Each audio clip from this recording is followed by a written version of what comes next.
Makers of modern India എന്ന ടോപ്പിക്കിൽ literature ഫെസ്റ്റിവലിൽ കഴിഞ്ഞ ദിവസങ്ങളിലായി 2 ചർച്ചകൾ ഓൾറെഡി നടന്നു. മൂന്നാമത്തെ ചർച്ച ഇവിടെ നടക്കുകയാണ്. ഗാന്ധിയും നെഹ്റുവും ഓൾറെഡി ചർച്ച ചെയ്യപ്പെട്ട് കഴിഞ്ഞു. ടോപ്പിക് ശ്രദ്ധിച്ചാൽ അറിയാം, മേക്കേഴ്സ് ഓഫ് മോഡേൺ ഇന്ത്യയാണ്. Modern India, not just India but modern India. Modern എന്നൊരു വാക്ക് അതിൽ വന്നതുകൊണ്ട് തന്നെ ഏറ്റവും ആദ്യം ചർച്ച ചെയ്യപ്പെടുന്ന ആളുകളിൽ പ്രഥമഗണനീയനാണ് ബാബാ സാഹിബ് അംബേദ്കർ എന്നതാണ് എൻ്റെ പക്ഷം. നമുക്കറിയാം, അംബേദ്കറെക്കുറിച്ചുള്ള ഏതൊരു ചിന്തയും അംബേദ്കറെക്കുറിച്ചുള്ള ഏതൊരു പഠനവും അദ്ദേഹത്തിൻ്റെ തന്നെ എഴുത്തും നമ്മെ പലപ്പോഴും 2 തരം ഇന്ത്യയെക്കുറിച്ച് ഓർമ്മപ്പെടുത്താറുണ്ട്. നാം സാധാരണ കണ്ടും കേട്ടും അനുഭവിച്ചും പരിചയമുള്ള ഒരു ഇന്ത്യയിൽ നിന്ന് വ്യത്യസ്തമായ മറ്റൊരു ഇന്ത്യ, അതായത് ഒരു സാങ്കല്പികമായ ഇന്ത്യയും ഒരു യഥാർത്ഥ ഇന്ത്യയും. അതെല്ലാ കാലത്തും ഇന്ത്യയുടെ ചരിത്രാതീത കാലം മുതൽ, ഈ ജോഗ്രഫിക്കലിയുള്ള ചരിത്രാതീത കാലം മുതൽ തന്നെ ഒരു ഇന്ത്യ ഇമാജിൻഡും ഒരു ഇന്ത്യ റിയലും ഉണ്ടായിരുന്നു. അതെല്ലാ കാലവും ഉണ്ടായിട്ടുണ്ട്. ദേശീയ പ്രസ്ഥാനത്തിലെ മറ്റ് നേതാക്കൾ, മഹാഭൂരിപക്ഷം വരുന്ന നേതാക്കളും ആ ഇമാജിൻഡ് ഇന്ത്യയെ പ്രതിനിധീകരിച്ചപ്പോൾ പലപ്പോഴും നമുക്കൊക്കെ തോന്നാറുള്ളത് യഥാർത്ഥ ഇന്ത്യയെ പ്രതിനിധീകരിച്ചത് ഡോക്ടർ BR അംബേദ്കർ ആയിരുന്നു. ഈ യഥാർത്ഥ ഇന്ത്യയും ഇമാജിൻഡ് ഇന്ത്യയും തമ്മിലുള്ള വ്യത്യാസം വളരെ വലുതാണ്. ചുരുങ്ങിയ വാക്കിൽ അതിനെ എക്സ്പ്രസ് ചെയ്യാൻ ശ്രമിച്ചാൽ, ഒരുപക്ഷെ മഹാത്മാഗാന്ധി, അദ്ദേഹം രാഷ്ട്രപിതാവായത് ഇമാജിൻഡ് ഇന്ത്യയിലായിരുന്നു.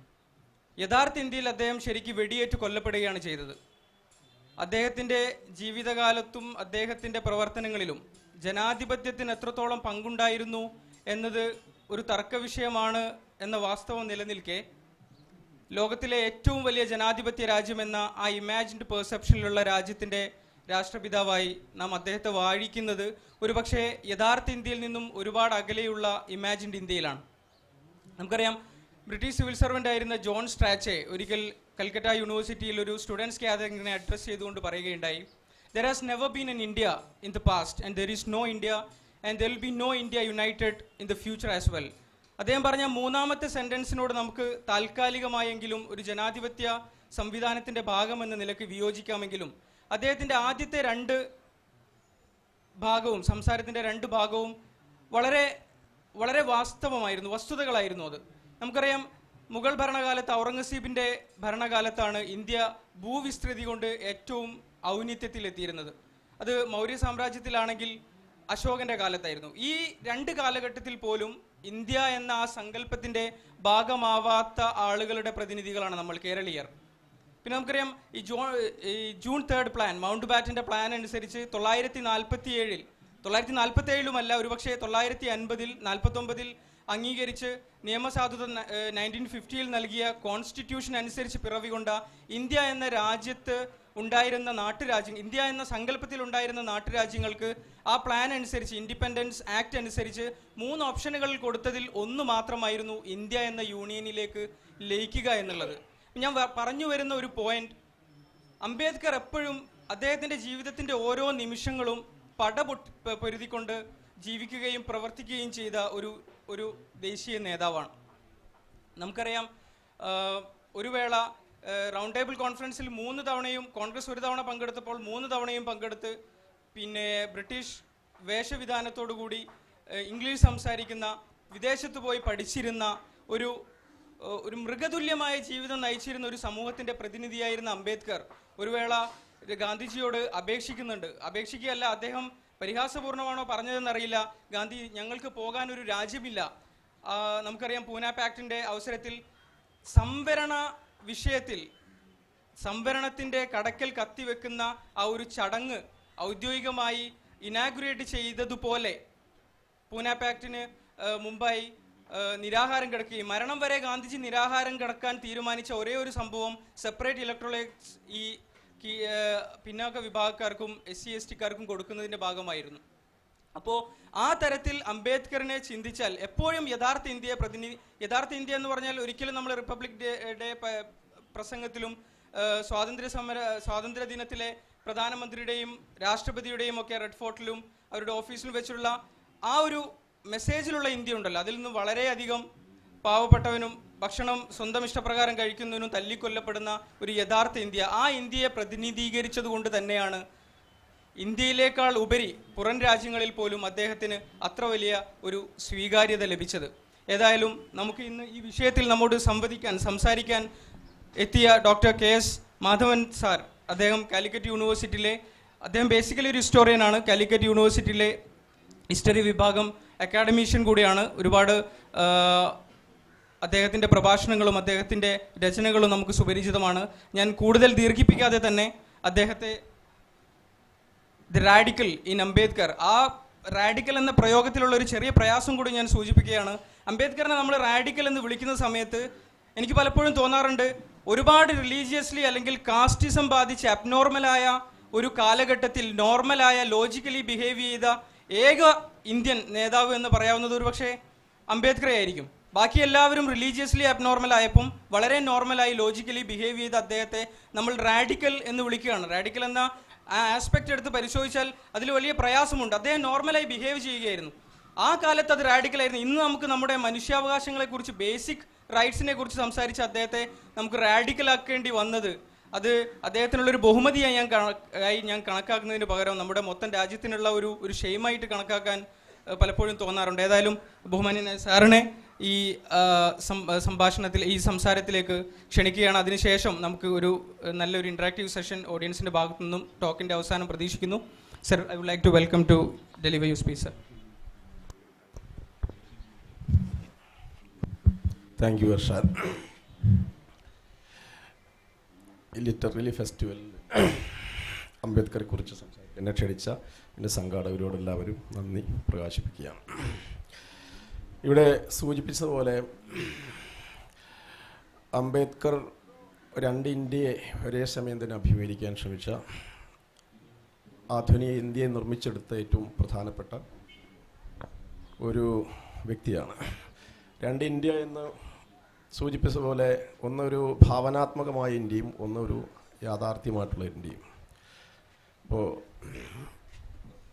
അങ്ങനെ ഒരു സങ്കല്പത്തിൽ അംബേദ്കറുടെ ചിന്തകളെ അല്ലെങ്കിൽ അദ്ദേഹത്തിൻ്റെ ചിന്താലോകത്തെ നമ്മൾ സമകാലികമായി പുനർവായിക്കുകയും വീണ്ടെടുക്കുകയും ചെയ്യുമ്പോൾ നമ്മൾ ആദ്യം മനസ്സിലാക്കേണ്ട കാര്യം എന്ന് പറയുന്നത് ദർ ആർ മെനി അംബേദ്കേഴ്സ്, ഒട്ടനവധി അംബേദ്കർമാരുണ്ട്. അതിലൊരു അംബേദ്കറാണ് റാഡിക്കൽ അംബേദ്കർ എന്ന് പറയുന്നത്.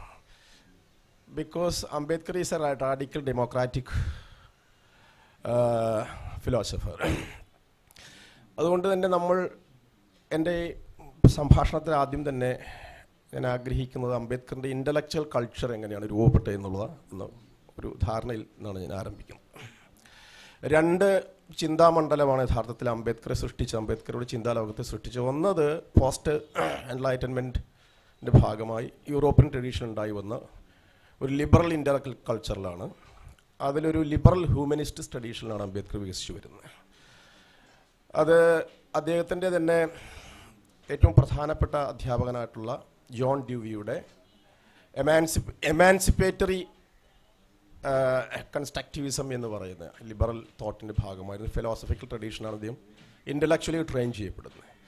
അതിനോടൊപ്പം തന്നെ ഫ്രഞ്ച് മാനവികവാദത്തിൻ്റെയും അമേരിക്കൻ ഫെഡറൽ ഡെമോക്രസിയുടെയും ബ്രിട്ടീഷ് പാർലമെൻറ്റേറിയൻ സംവിധാനത്തിൻ്റെയും പൊതുവെ യൂറോപ്യൻ പൊളിറ്റിക്കൽ ഇക്കോണമിയുടെ ഒരു ഹ്യൂമനിസ്റ്റ് രീതിയിലുള്ള തലത്തിലാണ് അദ്ദേഹത്തിൻ്റെ ഇൻ്റലക്ച്വൽ കൾച്ചർ ഡെവലപ്പ് ചെയ്ത് വരുന്നത്. മറ്റൊന്ന്, ഇന്ത്യയിൽ തന്നെയുള്ള രണ്ട് പ്രധാനപ്പെട്ട ധാരയും കൂടി അദ്ദേഹം തൻ്റെ ചിന്താമണ്ഡലത്തിലേക്ക് വിശിഷ്യ ജ്ഞാനശാസ്ത്രപരമായി അംബേദ്കർ ഇൻകോർപ്പറേറ്റ് ചെയ്യാൻ ശ്രമിക്കുന്നുണ്ട്. ഒന്ന്, മധ്യകാല വിമോചന കവികൾ എന്ന് പറയുന്ന കവി പാരമ്പര്യം, പ്രത്യേകിച്ചും മഹാരാഷ്ട്രയിലുണ്ടായ വിമോചന കവികൾ എന്ന് നമ്മൾ പറയുന്ന കവി പാരമ്പര്യം ഉയർത്തിക്കൊണ്ടുവന്ന മാനവികതയുടെയും നീതിയെക്കുറിച്ചുള്ളതും അതുപോലെ തന്നെ മനുഷ്യനെക്കുറിച്ചുള്ള സങ്കല്പം, അതിൽ കരുണയെക്കുറിച്ചുള്ള സങ്കല്പമാണ് ഒന്നാമത്. മറ്റൊന്ന്, വളരെ റാഡിക്കലായ നവയാന ബുദ്ധിസത്തിൻ്റെ ഒരു ഹെർമന്യൂട്ടിക്കൽ ട്രഡീഷനാണ്, ഒരു ജ്ഞാനപരമായിട്ടുള്ള ചിന്താധാരയാണ്. അപ്പോൾ ഇത് രണ്ടും കൂടിച്ചേർന്ന ഒരു വൈജ്ഞാനിക മണ്ഡലത്തെയും ഒരു ജ്ഞാനവിചാരത്തെയും നിർമ്മിച്ചെടുക്കുന്നതിന് വേണ്ടിയാണ് അംബേദ്കർ ശ്രമിക്കുന്നത്. അംബേദ്കറിൻ്റെ ഏറ്റവും പ്രസിദ്ധമായ രണ്ട് കൃതികളിൽ ഒന്ന് അനിഹിലേഷൻ ഓഫ് കാസ്റ്റ്, അതുപോലെ തന്നെ പിന്നീട് എഴുതിയ ഹൂ വെയർ ദി ശൂദ്രാസ്, അതുപോലെ തന്നെ അൺടച്ചബിൾസ് എന്ന് പറയും. ഈ 3 പുസ്തകത്തിൽ അദ്ദേഹം അതിൻ്റെ ആമുഖത്തിൽ തന്നെ അദ്ദേഹം പറയുന്നൊരു കാര്യം എന്ന് പറയുന്നത് ഇന്ത്യ എന്ന് പറയുന്ന വളരെ ബഹുസംസ്കാരപരമായി നിലനിൽക്കുന്ന ഒരു സബ് കോണ്ടിനെൻ്റൽ കൾച്ചറാണ്, ഒരു ഉപഭൂഖണ്ഡ സംസ്കാരമാണ്. അതിൻ്റെ പ്രധാനപ്പെട്ട കാരണം എന്ന് പറയുന്നത് ജിയോഗ്രഫിക്കലായിട്ടുള്ള ഡൈവേഴ്സിറ്റി ആണെന്നുള്ളതാണ്. ഭൂപ്രകൃതിയുടെ തലത്തിലുണ്ടാകുന്ന വൈവിധ്യങ്ങളാണ് അത് നിലനിർത്തിയതെന്നും ആ വൈവിധ്യങ്ങളിൽ ഉണ്ടായി വന്ന ജനജീവിതങ്ങളുടെ ഏറ്റിറക്ക ക്രമത്തിൻ്റെ ഭാഗമായി ഉണ്ടായി വരുന്ന ഒരു ഹെറാർക്കി ഉണ്ടാകും എന്നുള്ളതാണ്. ആ ഹെറാർക്കി യഥാർത്ഥത്തിൽ ഈ വൈവിധ്യങ്ങളെ ഇൻകോർപ്പറേറ്റ് ചെയ്തുകൊണ്ട് തന്നെയാണ് ജനജീവിതങ്ങളെയും വിഭവോൽപാദന ബന്ധങ്ങളെയും സാംസ്കാരിക രൂപങ്ങളെയൊക്കെ ഇൻകോർപ്പറേറ്റീവ് സ്ട്രക്ചേഴ്സായി മാറ്റിയ ഭാഗമായിട്ടാണ് ഒരു ഹെറാർക്കി ഉണ്ടായി വരുന്നത്. അതുകൊണ്ട് തന്നെ നമ്മളിപ്പോഴും പലപ്പോഴും ബഹുസംസ്കാരം, വൈപുല്യം, നമ്മളൊരു ഡൈവേഴ്സിറ്റി എന്ന് സാധാരണ നമ്മൾ വിളിക്കാറുണ്ട്. പക്ഷേ ആ ഡൈവേഴ്സിറ്റിയെക്കുറിച്ച് നമ്മൾ സാധാരണ പറയുമ്പോൾ പോലും വളരെ അപ്പൊളിറ്റിക്കലായിട്ടാണ് ആ ഡൈവേഴ്സിറ്റിയെക്കുറിച്ചുള്ള നമ്മുടെ ഒരു ഭാവന എന്ന് പറഞ്ഞാൽ നമ്മൾ ബഹുസ്വരതയെക്കുറിച്ച് പറയുന്നു അല്ലെങ്കിൽ വൈപുല്യത്തെക്കുറിച്ച് സംസാരിക്കുമ്പോൾ ആ വൈപുല്യവും ബഹുസ്വരതയും നിലനിൽക്കുന്ന അടിസ്ഥാനപരമായ ഭൗതിക സാംസ്കാരിക മണ്ഡലം എന്ന് പറയുന്നത് ഒരു മേൽക്കീഴ് ബന്ധങ്ങളുടെ ഉള്ളിലാണ് ഹെറാർക്കി ഉണ്ടായി വരുന്നതുള്ളതാണ്. അതുകൊണ്ട് തന്നെ ഇന്ത്യൻ സമൂഹം ഒരു മേൽക്കീഴ് ബന്ധത്തിൽ അധിഷ്ഠിതമായിട്ടുള്ള ഒരു സിസ്റ്റമിക്കായിട്ടുള്ള ഒരു വ്യവസ്ഥാപരമായ ക്രമമായി രൂപപ്പെട്ടു വന്നത് എങ്ങനെയാണെന്നുള്ളതാണ് അംബേദ്കർ മനസ്സിലാക്കാൻ ശ്രമിക്കുന്നത്, പഠിക്കാൻ ശ്രമിക്കുന്നത്. ഒരു വ്യവസ്ഥാപരമായ ഒരു ക്രമമായി രൂപപ്പെട്ടു വന്നിരിക്കുന്നത് എന്നുള്ളതാണ്. ആ വ്യവസ്ഥാപരമായ ക്രമമായി രൂപപ്പെട്ടു വരുന്നതിന് അത് മനസ്സിലാക്കുന്നതിനും നിർദ്ധാരണം ചെയ്യാനും വിശദീകരിക്കുന്നതും യഥാർത്ഥത്തിൽ ജനാധിപത്യത്തിലും നീതിയിലും വിശിഷ്യ സാമൂഹ്യ ജനാധിപത്യത്തിൽ അധിഷ്ഠിതമായ തുല്യ പൗരത്തിൽ അധിഷ്ഠിതമായിട്ടുള്ള ഒരു കോൺസ്റ്റിറ്റ്യൂഷണൽ ഡെമോക്രസിയെ ബേസ് ചെയ്തുള്ള ഒരു ദേശരാഷ്ട്രത്തെ നിർമ്മിച്ചെടുക്കുന്നതിന് വേണ്ടിയാണ് ഇന്ത്യയിലെ ഹെറാർക്കിക്കൽ സ്ട്രക്ചറിനെ അംബേദ്കർ പഠിക്കാൻ ശ്രമിക്കുന്നത്. അതിൻ്റെ ഭാഗമായിട്ടാണ് ലോകത്തിലെ എല്ലാ ഹെറാർക്കിക്കൽ, അത് വർഗത്തിൻ്റെയോ മറ്റേതിൻ്റെ രൂപത്തിലാണെങ്കിൽ പോലും അത് സ്വാഭാവിക ഒരു ഹെറാർക്കിക്കൽ സിസ്റ്റം ഉണ്ടായി വരുമ്പോൾ അത് തീർച്ചയായിട്ടും അത് സാമൂഹികവും സാമ്പത്തികവും സാംസ്കാരികവുമായിട്ടുള്ള പുറന്തള്ളൽ രൂപങ്ങളെ സൃഷ്ടിക്കും. അപ്പോൾ പുറന്തള്ളൽ രൂപങ്ങളുടെ സൃഷ്ടി എന്ന് പറയുന്നത് ഹെറാർക്കിക്കലായിട്ടുള്ള മേൽക്കീഴ് ബന്ധങ്ങളിൽ അധിഷ്ഠിതമായിട്ടുള്ള ഒരു വ്യവസ്ഥാപരമായ ഒരു ക്രമം ഉണ്ടായി വരുന്നതിൻ്റെ ഭാഗമായിട്ടാണ് പുറന്തള്ളൽ രൂപങ്ങൾ ഉണ്ടാകുന്നത്. അപ്പോൾ ഇന്ത്യയിൽ നിലനിൽക്കുന്ന പുറന്തള്ളൽ രൂപത്തിൻ്റെ സവിശേഷമായ മേക്കേഴ്സ് ഓഫ് മോഡേൺ ഇന്ത്യ എന്ന ടോപ്പിക്കിൽ ലിറ്ററേച്ചർ ഫെസ്റ്റിവലിൽ കഴിഞ്ഞ ദിവസങ്ങളിലായി 2 ചർച്ചകൾ ഓൾറെഡി നടന്നു. 3ാമത്തെ ചർച്ച ഇവിടെ നടക്കുകയാണ്. ഗാന്ധിയും നെഹ്റുവും ഓൾറെഡി ചർച്ച ചെയ്യപ്പെട്ട് കഴിഞ്ഞു. ടോപ്പിക് ശ്രദ്ധിച്ചാൽ അറിയാം, മേക്കേഴ്സ് ഓഫ് മോഡേൺ ഇന്ത്യയാണ്. Modern India, not just India but modern India. Modern എന്നൊരു വാക്ക് അതിൽ വന്നതുകൊണ്ട് തന്നെ ഏറ്റവും ആദ്യം ചർച്ച ചെയ്യപ്പെടുന്ന ആളുകളിൽ പ്രഥമഗണനീയനാണ് ബാബാ സാഹിബ് അംബേദ്കർ എന്നതാണ് എൻ്റെ പക്ഷം.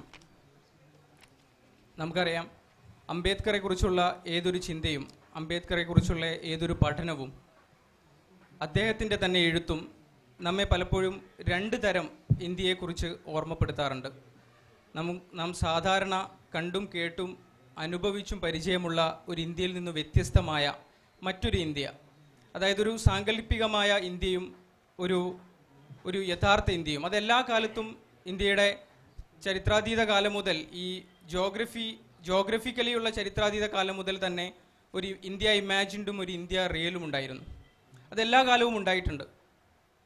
ദേശീയ പ്രസ്ഥാനത്തിലെ മറ്റ് നേതാക്കൾ, മഹാഭൂരിപക്ഷം വരുന്ന നേതാക്കളും ആ ഇമാജിൻഡ് ഇന്ത്യയെ പ്രതിനിധീകരിച്ചപ്പോൾ പലപ്പോഴും നമുക്കൊക്കെ തോന്നാറുള്ളത് യഥാർത്ഥ ഇന്ത്യയെ പ്രതിനിധീകരിച്ചത് ഡോക്ടർ BR അംബേദ്കർ ആയിരുന്നു. ഈ യഥാർത്ഥ ഇന്ത്യയും ഇമാജിൻഡ് ഇന്ത്യയും തമ്മിലുള്ള വ്യത്യാസം വളരെ വലുതാണ്. ചുരുങ്ങിയ വാക്കിൽ അതിനെ എക്സ്പ്രസ് ചെയ്യാൻ ശ്രമിച്ചാൽ ഒരുപക്ഷെ മഹാത്മാഗാന്ധി, അദ്ദേഹം രാഷ്ട്രപിതാവായത് ഇമാജിൻഡ് ഇന്ത്യയിലായിരുന്നു. യഥാർത്ഥ ഇന്ത്യയിൽ അദ്ദേഹം ശരിക്കും വെടിയേറ്റ് കൊല്ലപ്പെടുകയാണ് ചെയ്തത്.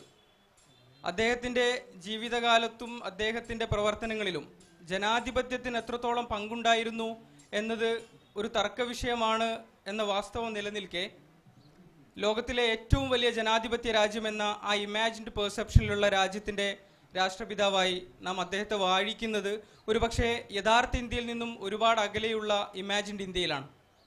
നമുക്കറിയാം, ബ്രിട്ടീഷ് സിവിൽ സർവൻ്റ് ആയിരുന്ന ജോൺ സ്ട്രാച്ചെ ഒരിക്കൽ കൽക്കട്ട യൂണിവേഴ്സിറ്റിയിൽ ഒരു സ്റ്റുഡൻസ് ഗ്യാതറിങ്ങിനെ അഡ്രസ്സ് ചെയ്തുകൊണ്ട് പറയുകയുണ്ടായി, there has never been an India in the past and there is no India and there will be no India united in the future as well. അദ്ദേഹം പറഞ്ഞ മൂന്നാമത്തെ സെന്റൻസിനോട് നമുക്ക് താൽക്കാലികമായെങ്കിലും ഒരു ജനാധിപത്യ സംവിധാനത്തിന്റെ ഭാഗമെന്ന നിലയ്ക്ക് വിയോജിക്കാമെങ്കിലും അദ്ദേഹത്തിന്റെ ആദ്യത്തെ രണ്ട് ഭാഗവും സംസാരത്തിന്റെ രണ്ട് ഭാഗവും വളരെ വളരെ വാസ്തവമായിരുന്നു, വസ്തുതകളായിരുന്നു. അത് നമുക്കറിയാം, മുഗൾ ഭരണകാലത്ത് ഔറംഗസീബിന്റെ ഭരണകാലത്താണ് ഇന്ത്യ ഭൂവിസ്തൃതി കൊണ്ട് ഏറ്റവും ഔന്നിത്യത്തിലെത്തിയിരുന്നത്.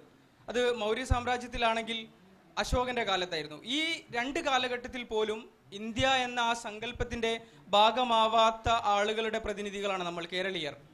പിന്നെ നമുക്കറിയാം, ഈ ജൂൺ 3 പ്ലാൻ, മൗണ്ട് ബാറ്റന്റെ പ്ലാൻ അനുസരിച്ച് 947 ഒരുപക്ഷെ 950-ൽ 49-ൽ അംഗീകരിച്ച് നിയമസാധുത 1950-ൽ നൽകിയ കോൺസ്റ്റിറ്റ്യൂഷൻ അനുസരിച്ച് പിറവികൊണ്ട ഇന്ത്യ എന്ന രാജ്യത്ത് ഉണ്ടായിരുന്ന നാട്ടുരാജ്യങ്ങൾ, ഇന്ത്യ എന്ന സങ്കല്പത്തിൽ ഉണ്ടായിരുന്ന നാട്ടുരാജ്യങ്ങൾക്ക് ആ പ്ലാൻ അനുസരിച്ച്, ഇൻഡിപെൻഡൻസ് ആക്ട് അനുസരിച്ച് 3 ഓപ്ഷനുകൾ കൊടുത്തതിൽ ഒന്ന് മാത്രമായിരുന്നു ഇന്ത്യ എന്ന യൂണിയനിലേക്ക് ലയിക്കുക എന്നുള്ളത്. ഞാൻ പറഞ്ഞു വരുന്ന ഒരു പോയിന്റ്, അംബേദ്കർ എപ്പോഴും അദ്ദേഹത്തിന്റെ ജീവിതത്തിന്റെ ഓരോ നിമിഷങ്ങളും പൊരുതിക്കൊണ്ട് ജീവിക്കുകയും പ്രവർത്തിക്കുകയും ചെയ്ത ഒരു ദേശീയ നേതാവാണ്. നമുക്കറിയാം, ഒരു വേള റൗണ്ട് ടേബിൾ കോൺഫറൻസിൽ 3 തവണയും, കോൺഗ്രസ് ഒരു തവണ പങ്കെടുത്തപ്പോൾ 3 തവണയും പങ്കെടുത്ത്, പിന്നെ ബ്രിട്ടീഷ് വേഷവിധാനത്തോടുകൂടി ഇംഗ്ലീഷ് സംസാരിക്കുന്ന, വിദേശത്ത് പോയി പഠിച്ചിരുന്ന ഒരു മൃഗതുല്യമായ ജീവിതം നയിച്ചിരുന്ന ഒരു സമൂഹത്തിന്റെ പ്രതിനിധിയായിരുന്ന അംബേദ്കർ ഒരു വേള ഗാന്ധിജിയോട് അപേക്ഷിക്കുകയല്ല, അദ്ദേഹം പരിഹാസപൂർണ്ണമാണോ പറഞ്ഞതെന്നറിയില്ല, ഗാന്ധി, ഞങ്ങൾക്ക് പോകാൻ ഒരു രാജ്യമില്ല. നമുക്കറിയാം, പൂന പാക്ടിന്റെ അവസരത്തിൽ സംവരണ വിഷയത്തിൽ സംവരണത്തിന്റെ കടക്കൽ കത്തിവെക്കുന്ന ആ ഒരു ചടങ്ങ് ഔദ്യോഗികമായി ഇനാഗുറേറ്റ് ചെയ്തതുപോലെ പൂന പാക്ടിന് മുമ്പായി നിരാഹാരം കിടക്കുകയും മരണം വരെ ഗാന്ധിജി നിരാഹാരം കിടക്കാൻ തീരുമാനിച്ച ഒരേ ഒരു സംഭവം സെപ്പറേറ്റ് ഇലക്ട്രോലൈറ്റ്സ് ഈ പിന്നാക്ക വിഭാഗക്കാർക്കും SC/ST-ക്കാർക്കും കൊടുക്കുന്നതിന്റെ ഭാഗമായിരുന്നു. അപ്പോൾ ആ തരത്തിൽ അംബേദ്കറിനെ ചിന്തിച്ചാൽ എപ്പോഴും യഥാർത്ഥ ഇന്ത്യ എന്ന് പറഞ്ഞാൽ ഒരിക്കലും നമ്മൾ റിപ്പബ്ലിക് ഡേ പ്രസംഗത്തിലും സ്വാതന്ത്ര്യ ദിനത്തിലെ പ്രധാനമന്ത്രിയുടെയും രാഷ്ട്രപതിയുടെയും ഒക്കെ റെഡ് ഫോർട്ടിലും അവരുടെ ഓഫീസിലും വെച്ചുള്ള ആ ഒരു മെസ്സേജിലുള്ള ഇന്ത്യ ഉണ്ടല്ലോ, അതിൽ നിന്ന് വളരെയധികം പാവപ്പെട്ടവനും ഭക്ഷണം സ്വന്തം ഇഷ്ടപ്രകാരം കഴിക്കുന്നതിനും തല്ലിക്കൊല്ലപ്പെടുന്ന ഒരു യഥാർത്ഥ ഇന്ത്യ, ആ ഇന്ത്യയെ പ്രതിനിധീകരിച്ചത് കൊണ്ട് തന്നെയാണ് ഇന്ത്യയിലേക്കാൾ ഉപരി പുറം രാജ്യങ്ങളിൽ പോലും അദ്ദേഹത്തിന് അത്ര വലിയ ഒരു സ്വീകാര്യത ലഭിച്ചത്. ഏതായാലും നമുക്ക് ഇന്ന് ഈ വിഷയത്തിൽ നമ്മോട് സംസാരിക്കാൻ എത്തിയ ഡോക്ടർ KS മാധവൻ സാർ, അദ്ദേഹം കാലിക്കറ്റ് യൂണിവേഴ്സിറ്റിയിലെ, അദ്ദേഹം ബേസിക്കലി ഒരു ഹിസ്റ്റോറിയനാണ്, കാലിക്കറ്റ് യൂണിവേഴ്സിറ്റിയിലെ ഹിസ്റ്ററി വിഭാഗം അക്കാഡമീഷ്യൻ കൂടിയാണ്. ഒരുപാട് അദ്ദേഹത്തിൻ്റെ പ്രഭാഷണങ്ങളും അദ്ദേഹത്തിൻ്റെ രചനകളും നമുക്ക് സുപരിചിതമാണ്. ഞാൻ കൂടുതൽ ദീർഘിപ്പിക്കാതെ തന്നെ അദ്ദേഹത്തെ ദി റാഡിക്കൽ ഇൻ അംബേദ്കർ, ആ റാഡിക്കൽ എന്ന പ്രയോഗത്തിലുള്ള ഒരു ചെറിയ പ്രയാസം കൂടി ഞാൻ സൂചിപ്പിക്കുകയാണ്. അംബേദ്കറിനെ നമ്മൾ റാഡിക്കൽ എന്ന് വിളിക്കുന്ന സമയത്ത് എനിക്ക് പലപ്പോഴും തോന്നാറുണ്ട്, ഒരുപാട് റിലീജിയസ്ലി അല്ലെങ്കിൽ കാസ്റ്റിസം ബാധിച്ച് അബ്നോർമലായ ഒരു കാലഘട്ടത്തിൽ നോർമലായ ലോജിക്കലി ബിഹേവ് ചെയ്ത ഏക ഇന്ത്യൻ നേതാവ് എന്ന് പറയാവുന്നത് ഒരു പക്ഷേ അംബേദ്കറെ ആയിരിക്കും. ബാക്കി എല്ലാവരും റിലീജിയസ്ലി അബ്നോർമൽ ആയപ്പം വളരെ നോർമലായി ലോജിക്കലി ബിഹേവ് ചെയ്ത അദ്ദേഹത്തെ നമ്മൾ റാഡിക്കൽ എന്ന് വിളിക്കുകയാണ്. റാഡിക്കൽ എന്ന ആ ആസ്പെക്റ്റ് എടുത്ത് പരിശോധിച്ചാൽ അതിൽ വലിയ പ്രയാസമുണ്ട്. അദ്ദേഹം നോർമലായി ബിഹേവ് ചെയ്യുകയായിരുന്നു. ആ കാലത്ത് അത് റാഡിക്കലായിരുന്നു. ഇന്ന് നമുക്ക് നമ്മുടെ മനുഷ്യാവകാശങ്ങളെക്കുറിച്ച്, ബേസിക് റൈറ്റ്സിനെ കുറിച്ച് സംസാരിച്ച അദ്ദേഹത്തെ നമുക്ക് റാഡിക്കലാക്കേണ്ടി വന്നത് അത് അദ്ദേഹത്തിനുള്ളൊരു ബഹുമതിയായി ഞാൻ കണക്കാക്കുന്നതിന് പകരം നമ്മുടെ മൊത്തം രാജ്യത്തിനുള്ള ഒരു ഷെയിമായിട്ട് കണക്കാക്കാൻ പലപ്പോഴും തോന്നാറുണ്ട്. ഏതായാലും ബഹുമാന്യനായ സാറിനെ ഈ സംഭാഷണത്തിൽ, ഈ സംസാരത്തിലേക്ക് ക്ഷണിക്കുകയാണ്. അതിനുശേഷം നമുക്ക് ഒരു നല്ലൊരു ഇൻട്രാക്റ്റീവ് സെഷൻ ഓഡിയൻസിൻ്റെ ഭാഗത്തു നിന്നും ടോക്കിൻ്റെ അവസാനം പ്രതീക്ഷിക്കുന്നു. Sir, I would like to welcome to deliver your speech, sir. Thank you Arshad. ഈ ലിറ്റററി ഫെസ്റ്റിവൽ അംബേദ്കറെ കുറിച്ച് സംസാരിക്കാൻ എന്നെ ക്ഷണിച്ച എൻ്റെ സംഘാടകരോടെല്ലാവരും നന്ദി പ്രകാശിപ്പിക്കുകയാണ്. ഇവിടെ സൂചിപ്പിച്ചതുപോലെ അംബേദ്കർ രണ്ട് ഇന്ത്യയെ ഒരേ സമയം തന്നെ അഭിമുഖീകരിക്കാൻ ശ്രമിച്ച, ആധുനിക ഇന്ത്യയെ നിർമ്മിച്ചെടുത്ത ഏറ്റവും പ്രധാനപ്പെട്ട ഒരു വ്യക്തിയാണ്. രണ്ട് ഇന്ത്യ എന്ന് സൂചിപ്പിച്ച പോലെ ഒന്നൊരു ഭാവനാത്മകമായ ഇന്ത്യയും ഒന്നൊരു യാഥാർത്ഥ്യമായിട്ടുള്ള ഇന്ത്യയും. അപ്പോൾ അങ്ങനെ ഒരു സങ്കല്പത്തിൽ അംബേദ്കറുടെ ചിന്തകളെ അല്ലെങ്കിൽ അദ്ദേഹത്തിൻ്റെ ചിന്താലോകത്തെ നമ്മൾ സമകാലികമായി പുനർവായിക്കുകയും വീണ്ടെടുക്കുകയും ചെയ്യുമ്പോൾ നമ്മൾ ആദ്യം മനസ്സിലാക്കേണ്ട കാര്യം എന്ന് പറയുന്നത് ദർ ആർ മെനി അംബേദ്കേഴ്സ്, ഒട്ടനവധി അംബേദ്കർമാരുണ്ട്. അതിലൊരു അംബേദ്കറാണ് റാഡിക്കൽ അംബേദ്കർ എന്ന് പറയുന്നത്. Because Ambedkar is A radical democratic philosopher. അതുകൊണ്ട് തന്നെ നമ്മൾ എൻ്റെ സംഭാഷണത്തിൽ ആദ്യം തന്നെ ഞാൻ ആഗ്രഹിക്കുന്നത് അംബേദ്കറിൻ്റെ ഇൻ്റലക്ച്വൽ കൾച്ചർ എങ്ങനെയാണ് രൂപപ്പെട്ടത് എന്ന ഒരു ധാരണയിൽ നിന്നാണ് ഞാൻ ആരംഭിക്കുന്നത്.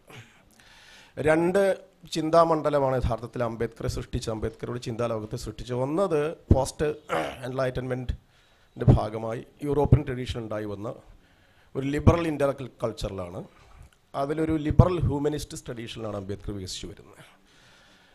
അത് അദ്ദേഹത്തിൻ്റെ തന്നെ ഏറ്റവും പ്രധാനപ്പെട്ട അധ്യാപകനായിട്ടുള്ള ജോൺ ഡ്യൂവിയുടെ എമാൻസിപ്പേറ്ററി കൺസ്ട്രക്റ്റിവിസം എന്ന് പറയുന്ന ലിബറൽ തോട്ടിൻ്റെ ഭാഗമായിരുന്നു ഫിലോസഫിക്കൽ ട്രഡീഷനാണ് അദ്ദേഹം ഇൻ്റലക്ച്വലി ട്രെയിൻ ചെയ്യപ്പെടുന്നത്.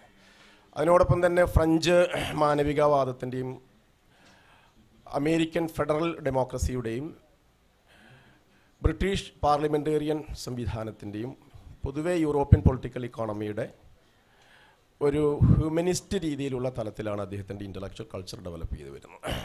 മറ്റൊന്ന്, ഇന്ത്യയിൽ തന്നെയുള്ള രണ്ട് പ്രധാനപ്പെട്ട ധാരയും കൂടി അദ്ദേഹം തൻ്റെ ചിന്താമണ്ഡലത്തിലേക്ക് വിശിഷ്യ ജ്ഞാനശാസ്ത്രപരമായി അംബേദ്കർ ഇൻകോർപ്പറേറ്റ് ചെയ്യാൻ ശ്രമിക്കുന്നുണ്ട്. ഒന്ന്, മധ്യകാല വിമോചന കവികൾ എന്ന് പറയുന്ന കവി പാരമ്പര്യം, പ്രത്യേകിച്ചും മഹാരാഷ്ട്രയിലുണ്ടായ വിമോചന കവികൾ എന്ന് നമ്മൾ പറയുന്ന കവി പാരമ്പര്യം ഉയർത്തിക്കൊണ്ടുവന്ന മാനവികതയുടെയും നീതിയെക്കുറിച്ചുള്ളതും അതുപോലെ തന്നെ മനുഷ്യനെക്കുറിച്ചുള്ള സങ്കല്പം, അതിൽ കരുണയെക്കുറിച്ചുള്ള സങ്കല്പമാണ് ഒന്നാമത്. മറ്റൊന്ന്, വളരെ റാഡിക്കലായ നവയാന ബുദ്ധിസത്തിൻ്റെ ഒരു ഹെർമന്യൂട്ടിക്കൽ ട്രഡീഷനാണ്, ഒരു ജ്ഞാനപരമായിട്ടുള്ള ചിന്താധാരയാണ്. അപ്പോൾ ഇത് രണ്ടും കൂടിച്ചേർന്ന ഒരു വൈജ്ഞാനിക മണ്ഡലത്തെയും ഒരു ജ്ഞാനവിചാരത്തെയും നിർമ്മിച്ചെടുക്കുന്നതിന് വേണ്ടിയാണ് അംബേദ്കർ ശ്രമിക്കുന്നത്.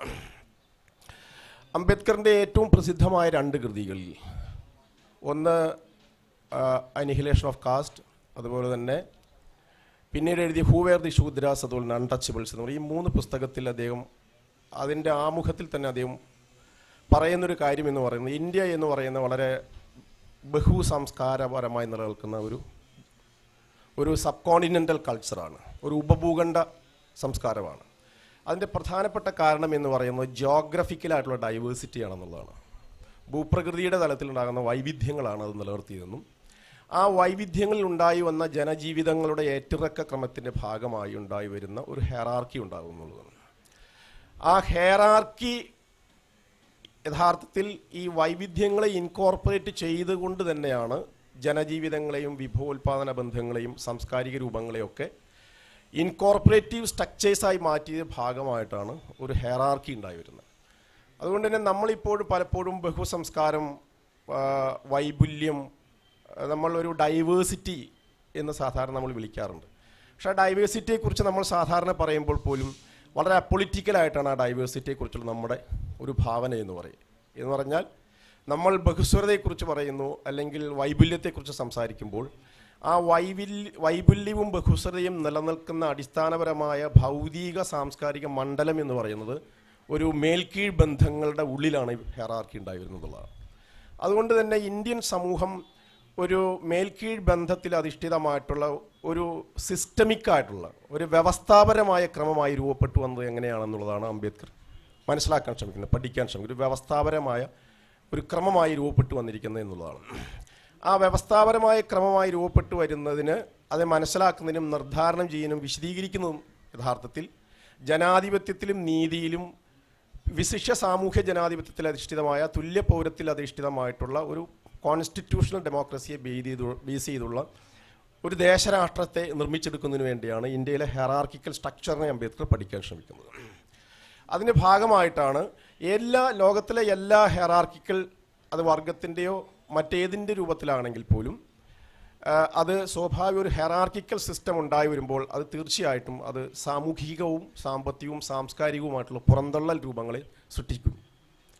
അപ്പോൾ പുറന്തള്ളൽ രൂപങ്ങളുടെ സൃഷ്ടി എന്ന് പറയുന്നത് ഹെറാർക്കിക്കലായിട്ടുള്ള മേൽക്കീഴ് ബന്ധങ്ങളിൽ അധിഷ്ഠിതമായിട്ടുള്ള ഒരു വ്യവസ്ഥാപരമായ ഒരു ക്രമം ഉണ്ടായി വരുന്നതിൻ്റെ ഭാഗമായിട്ടാണ് പുറന്തള്ളൽ രൂപങ്ങൾ ഉണ്ടാകുന്നത്. അപ്പോൾ ഇന്ത്യയിൽ നിലനിൽക്കുന്ന പുറന്തള്ളൽ രൂപത്തിൻ്റെ സവിശേഷമായ രൂപം എന്തായിരുന്നു എന്നുള്ളതാണ് അംബേദ്കർ പഠിക്കാൻ ശ്രമിക്കുന്നത്, അല്ലെങ്കിൽ മനസ്സിലാക്കാൻ ശ്രമിക്കുന്നത്. അങ്ങനെ പഠിക്കുമ്പോൾ ഇന്ത്യൻ സമൂഹത്തെ നിർദ്ധാരണം ചെയ്യുവാനും മനസ്സിലാക്കുവാനും ചില കോൺസെപ്റ്റൽ കാറ്റഗറീസ് ആവശ്യമാണ്. കോൺസെപ്റ്റൽ കാറ്റഗറീസ് ആവശ്യമാണ്.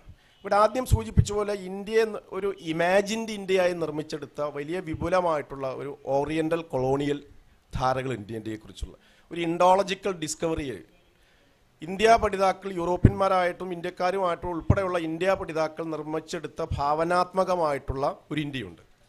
അത് ഒരു വേദ ഇതിഹാസ പുരാണ പാരമ്പര്യങ്ങളിലും മധ്യകാല സാഹിത്യങ്ങളിലും ബ്രാഹ്മണിക്കായിട്ടുള്ള ലിറ്റററി ട്രഡീഷനിലൂടെ നിലനിൽക്കുന്ന ഭാവനപ്പെടുത്തിയിരിക്കുന്ന ഒരു ഇന്ത്യയാണ്. ആ ഇന്ത്യയുടെ അടിസ്ഥാനം എന്ന് പറയുന്നത് ഒരു ബ്രാഹ്മണിക് ആശയവാദത്തിൻ്റെ അടിസ്ഥാനത്താണ് നിലനിൽക്കുന്നത്. ആ ബ്രാഹ്മണിക് ആശയവാദത്തിൻ്റെ അടിസ്ഥാനത്തിൽ ഉള്ള ഒരു ജ്ഞാനവിചാരങ്ങളും ഒരു ഫിലോസഫിക്കൽ ട്രഡീഷൻ്റെ അടിസ്ഥാനത്തിലാണ് ഒരു imagine India that was constructed during the period of the colonialism.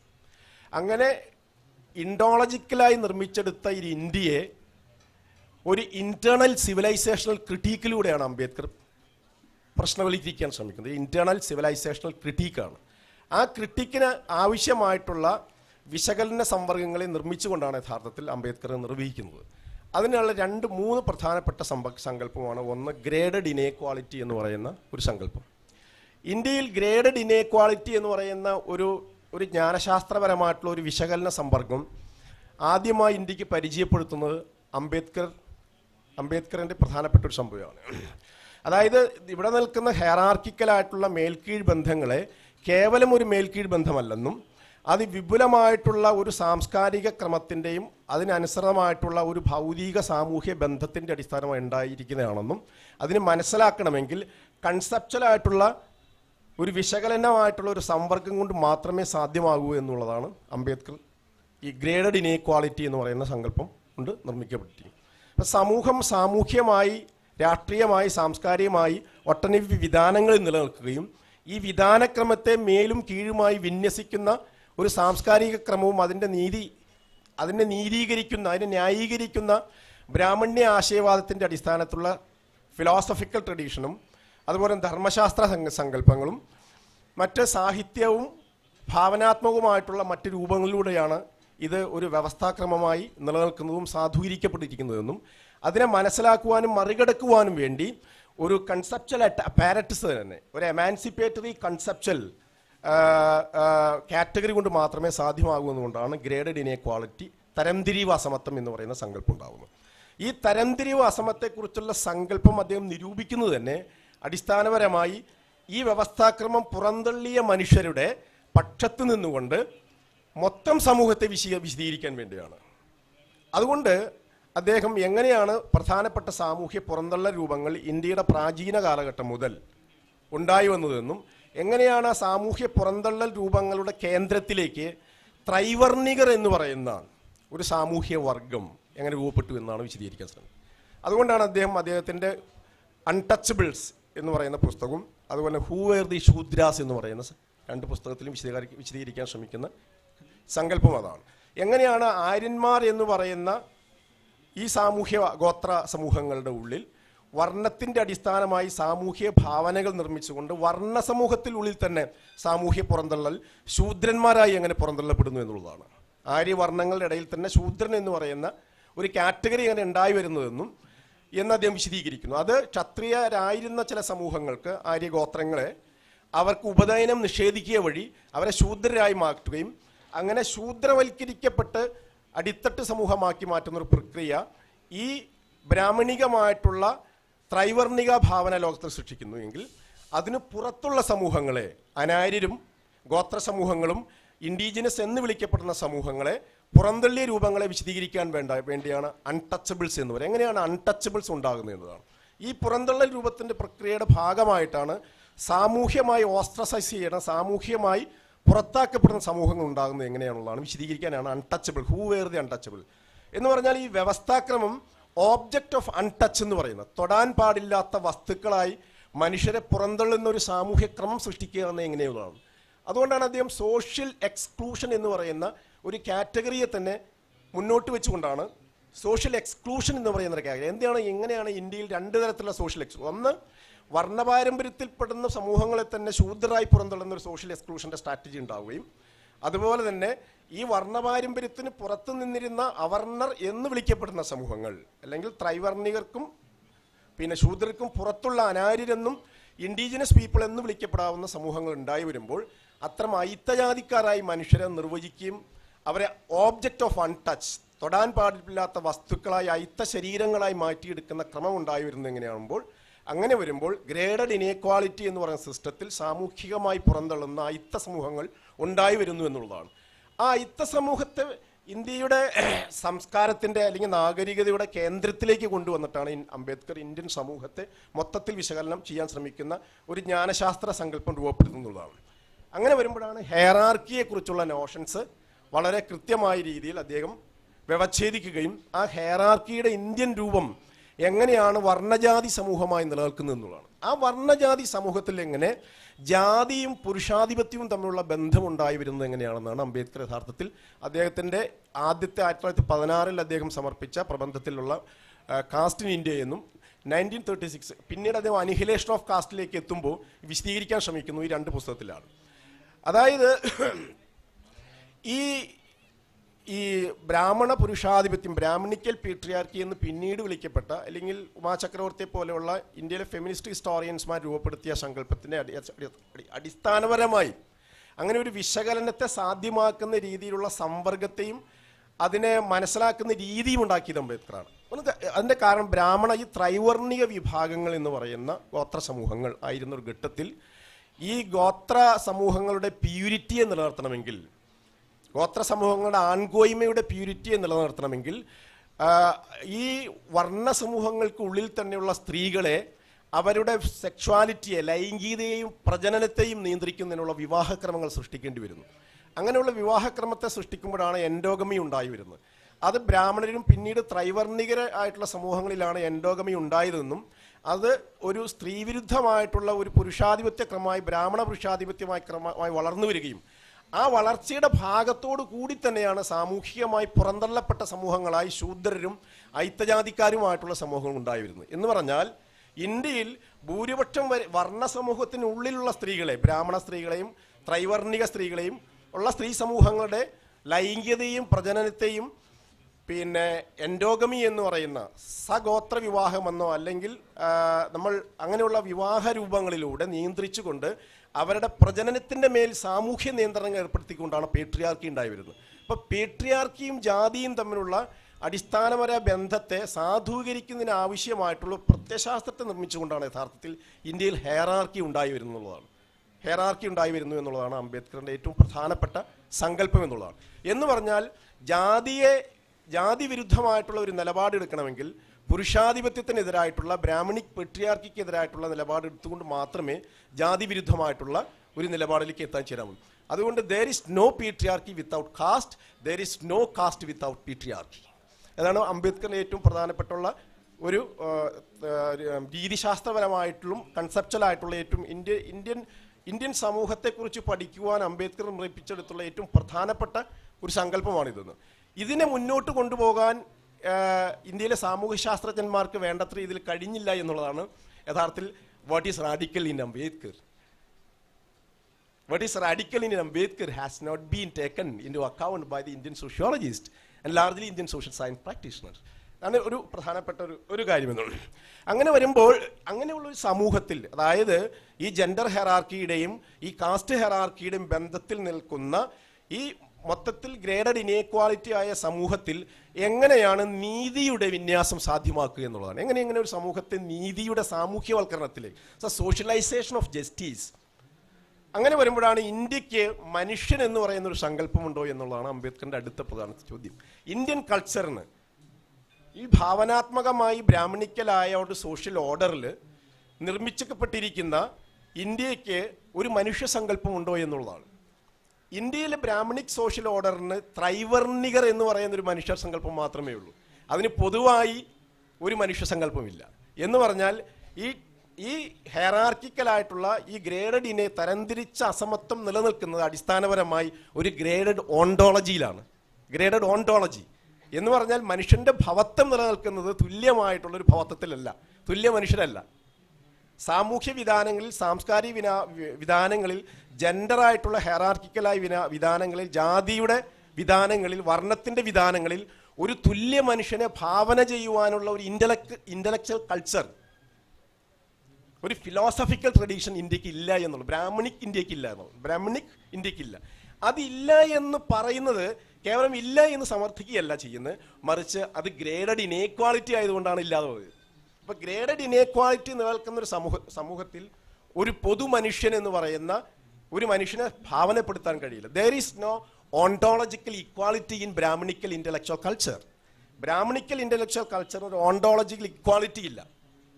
ഭവശാസ്ത്രപരമായ തുല്യ മനുഷ്യനെ കുറിച്ചുള്ള ഒരു ഭാവനയില്ലാത്ത സമൂഹത്തിൽ മനുഷ്യൻ എന്ന് പറഞ്ഞ മനുഷ്യനെ പുതിയ എല്ലാ മനുഷ്യരും തുല്യനാണെന്നുള്ള ഒരു മാനവികതയെ ബോധത്തെയും മാനവികതാ സങ്കല്പത്തെ നിർവചിച്ചുകൊണ്ട് മാത്രമേ ഇന്ത്യൻ സമൂഹത്തെ നമുക്ക് വിശകലനം ചെയ്യാൻ കഴിയുള്ളൂ.